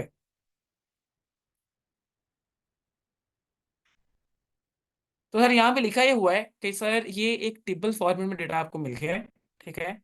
और उसमें 3,36,776 रोज हैं। तो पहले रोज बताई जाती हैं, फिर कॉलम बताए जाते हैं। और इसमें कितने कॉलम है? इसमें 19 कॉलम है। और अगर इसको आर के जुबान में बोलें तो 3,36,776 ऑब्जर्वेशन और 19 कॉलम या वेरिएबल्स। और देन ये मुझे बता रहा है कि सर इसमें एक कॉलम है ईयर के नाम से, एक है मंथ के नाम से, एक है डे के नाम से, डिपार्चर टाइम के नाम से, स्केजुअल डिपार्चर टाइम के नाम से, departure delay, arrival delay, schedule arrival time, arrival delay, career, और इस तरीके से और भी होंगे जो शायद मुझे शो नहीं हो रहे हैं। 9 मोर वेरिएबल्स और 9 वेरिएबल और हैं, ठीक है। उनके बता रहा है फिर कौन कौन से हैं। Flight tail number, origin, destination, airtime, distance, hour, minute and time in hour।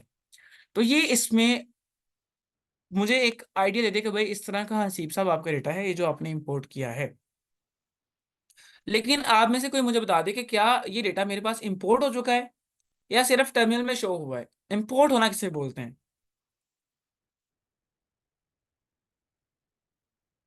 Ji, import कब होगा? जी बिल्कुल।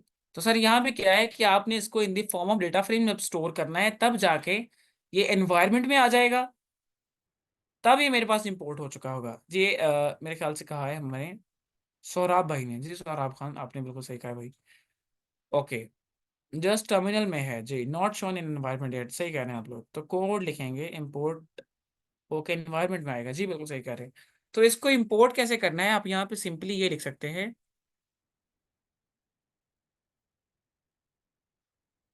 डीएफ मेरे पास ऑलरेडी एक बना हुआ है तो मैं इसको कह दूंगा ये पहला रिमूव कर दें डीएफ, ये डीएफ रिमूव करते हैं। तो मैं यहाँ लिखता हूँ रिमूव डीएफ। तो मेरा एनवायरनमेंट अब क्लियर हो चुका है, सही है। अभी मैंने क्यों आपके सामने रन किया, मैं इसको क्लियर भी तो कर सकता था ना, लेकिन मैंने इसलिए रन किया है अगर आपके पास एनवायरनमेंट में कोई 10-15 डेटा सेट पड़े हुए हैं, आप उनमें से कोई एक रिमूव करना चाह रहे हैं तो आप ये कमांड यूज कर सकते हैं। सिंपल रिमूव की कमांड यूज करेंगे, डीएफ रिमूव हो जाएगा पहले वाला। अब एनवायरनमेंट क्लियर है तो यहाँ पे डीएफ इसको इंपोर्ट करने वाले हैं फ्लाइट्स को। तो DF is less than minus किसके बराबर है? डीएफ फ्लाइट्स के बराबर है। जी हाँ, ये वाला फ्लाइट्स। अगर मैं यूं लिखूंगा तो सर ये मेरे पास कहाँ पे आ जाएगा? मेरे एनवायरनमेंट में। और यहां से ये मुझे शो हो रहा है कि भाई हाँ हसीब साहब ये इंपोर्ट हो चुका है। 3,36,776 रोज हैं, 19 कॉलम है। इज दैट क्लियर और नॉट? और बाकी सबका पैकेज इंस्टॉल हो चुका है कि नहीं? हो गया है सर। ओके, थम्स अप की फॉर्म में शो करवाया करेंगे आप, थैंक यू। चलें, आप लोग इसको एक्टिवेट करें लाइब्रेरी फंक्शन के थ्रू, ठीक है। और देन आप इसको डीएफ की फॉर्म में स्टोर कर लें ताकि आपके पास प्रॉपर इंपोर्ट हो जाए। और यहाँ पे अगर मैं इसे व्यू करना चाहूँ तो मैं इसे व्यू करता हूँ कि प्रॉपर मुझे इसका स्ट्रक्चर समझ में आए। रिदा नवाज काइंडली अपना माइक म्यूट रखें, thank you. Capital VIEW view. और व्यू किसे करना है हमें? डीएफ बाई को। जी हाँ, कंट्रोल एंटर। तो लें जी, ये डेटा मेरे पास फेच हो गया है मेरे स्क्रिप्ट कंसोल के अंदर। और ये लें जी, यहाँ पे तो आपका ऐसे शो हो रहा है कि लो लो लो लो, ओके। अगर मैं आपको बताऊं, सर ये तो बहुत बड़ा डेटा है ना। चले, ये साथ में लिखा हुआ है कि ईयर 2013। अगर मैं इसे स्क्रॉल करता जाऊं, सर 3,36,000 रोज है। मैं गारंटी देता हूँ आपको तकरीबन 2-3 घंटे लग जाना स्क्रॉल करने में। लो, लोड ही नहीं हो रहा, डेटा बड़ा है, लोड ही नहीं हो रहा। सर ये पंगे हैं हमारे पाकिस्तान में, हमारे पास तो कंप्यूटर से इतने हाई परफॉर्मेंस नहीं जिसको इतने डेटा सेट लोड कर सकें। पंगा पड़ा हुआ लीजिए, लोड होने में टाइम ले रहा है। लो, अगर ये मसाइल हैं तो मैं आपसे ये कह दूं भाई कि आप मुझे बताएं कि 2,27,900 फलानवी रो के अंदर क्या लिखा हुआ है। तो आप तो गए ना, आप तो फट्टे पे गए, फुड़क गए। तो आपने इस प्रॉब्लम्स को रिजॉल्व करना है। चलें, सही है, इतना ओके है। इसको भी नहीं नहीं, एक्सेल में कन्वर्ट नहीं कर रहे भाई।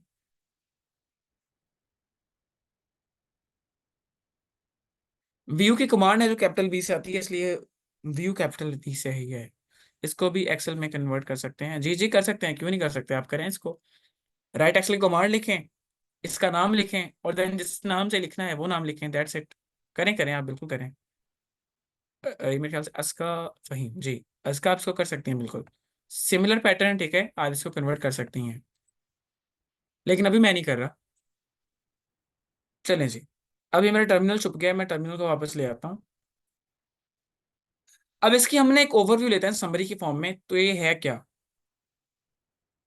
तो अगर समरी ले इसकी, तो समरी डीएफ।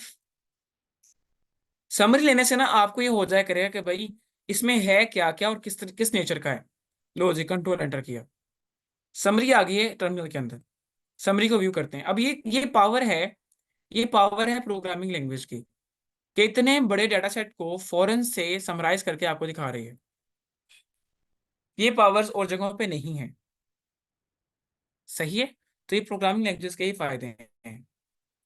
तो इसको सीखना आपके लिए एक गोल्डन अपॉर्चुनिटी है, और इसको आप कभी भी स्किप ना कीजिएगा। जो लोग यहाँ पे हैं उनसे रिक्वेस्ट है। और जब आप बाहर अप्लाई करेंगे ना किसी भी फॉरेन कंट्री में स्कॉलरशिप के लिए, तो वो लोग आपसे डिमांड करें कि आपको ये आता हो, सॉफ्टवेयर आर आता हो या आपको पाइथन भी आता हो साथ में। ये डिमांड मानी जाती है, शराइत हैं, सिलेक्शन उसकी होगी जिसको ये आता होगा। वो लोग आपसे ये तो एक्सपेक्ट कर रहे होते हैं कि आपको एक्सेल आता ही आता है, आपको पावर पॉइंट ये सब चीज़ें माइक्रोसॉफ्ट 360 पूरा का पूरा और दीगे जो भी है। उसके अलावा वो आपसे ये उम्मीद करते हैं कि आपको ये सब चीज़ें भी आती हैं, और अगर आपको नहीं आती तो सर आप अपना नुकसान कर रहे हैं। क्योंकि उन लोगों के पास ये कोई 40-50 रोज वाले डेटा नहीं होते, वो लोग बड़े रिसर्चर होते हैं, तो बड़े डेटा को डील कर रहे होते हैं। अभी एक तुर्की की रिसर्चर मेरे साथ अटैच है, तो वो रिसर्च कंडक्ट कर रहे हैं, और उसमें वो बता रहे हैं कि भाई इतने कंट्री से हम डेटा कलेक्ट कर रहे हैं। उनके मॉडरेटर्स हैं डिफरेंट यूनिवर्सिटीज में, डिफरेंट कंट्रीज के अंदर, जो उनको डेटा कलेक्ट करके दे रहे हैं वहाँ वहाँ से। तो इतने बड़े डाटा को आप लोग कैसे विजुअलाइज कर पाएंगे, एनालिसिस करेंगे, ये आपकी पावर वहाँ पे ना खत्म हो जाएगी जब आपको ये नहीं आता होगा। चलें, मैं आपसे सवाल करता हूँ कि भाई ये पहला कॉलम है ईयर का, यहाँ पे ये लिखा हुआ है मिनिमम, मैक्सिमम, ये सब कुछ। क्या आप में से कोई मुझे ये बता सकता है ये कितने सालों का डेटा है? वैसे मैंने ऑलरेडी बताया, लेकिन आप बताएं कितने सालों का डेटा है।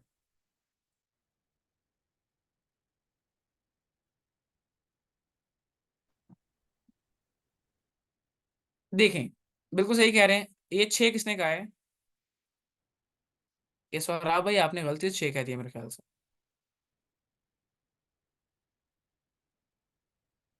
तो सर ये बेसिकली एक ही साल का डेटा है। क्यों एक साल का? क्योंकि देखें, मिनिमम ईयर 2013 और मैक्सिमम ईयर भी 2013। मिनिमम और मैक्सिमम वैल्यू में साल ही चेंज नहीं हुआ आपका। यहाँ से आप एक पहला आइडिया, अगर आप टेक्निकल बंदे हैं ना, आप लगा सकते हैं कि भाई ये एक साल का डेटा है, ठीक है, इतना आसान हो गया। सही है। कितने महीनों का डेटा है? तो वो कह रहे हैं कि मिनिमम 1 और मैक्सिमम 12। तो मिनिमम 1 महीने का भी है और मैक्सिमम 12 महीनों का डेटा है। कितने दिनों का है? नेक्स्ट ए, कितने आदमी थे? कहता है कि भाई 2, है ना, वो सीन है। तो ये कितने महीने हैं भाई? कितने महीने? 12। कितने दिन है? 1 से लेके 31 तक। मैक्सिमम 1 महीने में 31 दिन होते हैं ना, तो वो मुझे ये बता रहा है। फिर ये डिपॉजिट टाइम की कुछ और वैल्यूज आ गई। अभी डेटा हमारा एक्चुअल डेटा शुरू हो रहा है, वो है हमारा रेफरेंस, ये इस साल के इस महीने का इस दिन का डेटा, ठीक है। देन अभी बातें आ गई दूसरी, कि फ्लाइट का डिपार्चर टाइम क्या था, स्केड्यूल डिपार्चर टाइम क्या था, डिले कितना हुआ, वगैरह वगैरह वगैरह, और सबकी सब चीज़ें आप सब यहाँ पे नजर आ रही हैं आपको। उसने मुझे एक समरी निकाल के दे दिया फिर, ठीक है। तो ये हर चीज़ आपके सामने लिख कर आ चुकी है। ओके। अमार साहब इसकी एक बहुत ही प्यारी एप्लीकेशन बताया करते हैं कि ये फ्लाइट्स के डेटा क्यों इंपॉर्टेंट है, ये ऐसे एनालिसिस क्यों किए जाते हैं। क्योंकि अगर आपको ये समझ में आ जाए कि भाई यहाँ पे फ्लाइट डिले कर रही है, डिपार्चर डिले, तो जब यूरोपियन कंट्रीज में या किसी भी फॉरेन कंट्री में फ्लाइट डिले करती है ना, तो उसके फिर पैसे देने पड़ते हैं उनको वापस, पैसेंजर्स को, जुर्माने के तौर पे। और इवन अगर फ्लाइट 120 या 180 मिनट तक इवन डिले हो जाए, 2-3 घंटे का मतलब अगर बात आ जाए, तो पूरी की पूरी आपकी टिकट आपको रिफंड करते हैं। तो इसलिए इस तरह के एनालिसिस बहुत इंपॉर्टेंट है भाई। मजाक नहीं, शुगल मिला नहीं यहाँ पे चल रहा। अगर आप लोग शुगल समझ के बैठे तो आप लोग गलत कर रहे हैं। चलें, मैं अपनी यहाँ पे विंडो शो के बारे में दूसरी भी। ओ भाई, ऐसे शो करवा, ठीक है जी। डेटा को आपने व्यू कर लिया, डेटा इस तरह का आपको नजर आ गया कि हाँ भाई चलो समझ में तो आ रहा है ना, डन सीन है। चलें, अगला काम ये करते हैं। मैं आपसे कहता हूँ कि भाई मुझे सिर्फ ये है डेटा 1 साल का, ठीक है। तो साल तो चेंज नहीं होगा, साल तो एक ही रहेगा ना, 2013। साल 2013 के सिर्फ पहले महीने का डेटा मुझे निकाल के दिखाएं इस डेटा सेट के अंदर से। जी निकालें सर, बताएं कैसे निकालेंगे। निकाल सकता है आपका एक्सेल, निकाल सकता है आपका SPSS वगैरह। नहीं ऐसे नहीं, यहाँ पे ना एक चुटकी की मारा है ये। वहां पे आपको शायद 5-6 मिनट लग जाए, निकाल वो भी लें, लेकिन ये इतना डेटा तो वो रन ही नहीं करेगा ना एक्सेल। एक्सेल की लिमिट है कि वही 10-20 हज़ार के ऊपर वो फंस जाता है, तो ये तो फिर लाखों में डेटा। कैसे निकालना है सर, समझिए। बहुत ही बेसिक लेवल की कमांड में रन करने वाला हूं। यहाँ पे फिल्टर की कमांड है ये। हम फिल्टर अप्लाई करेंगे, और फिल्टर क्या होता है, एक छन्नी लगा देना ना, छान लेना, कि सिर्फ पहले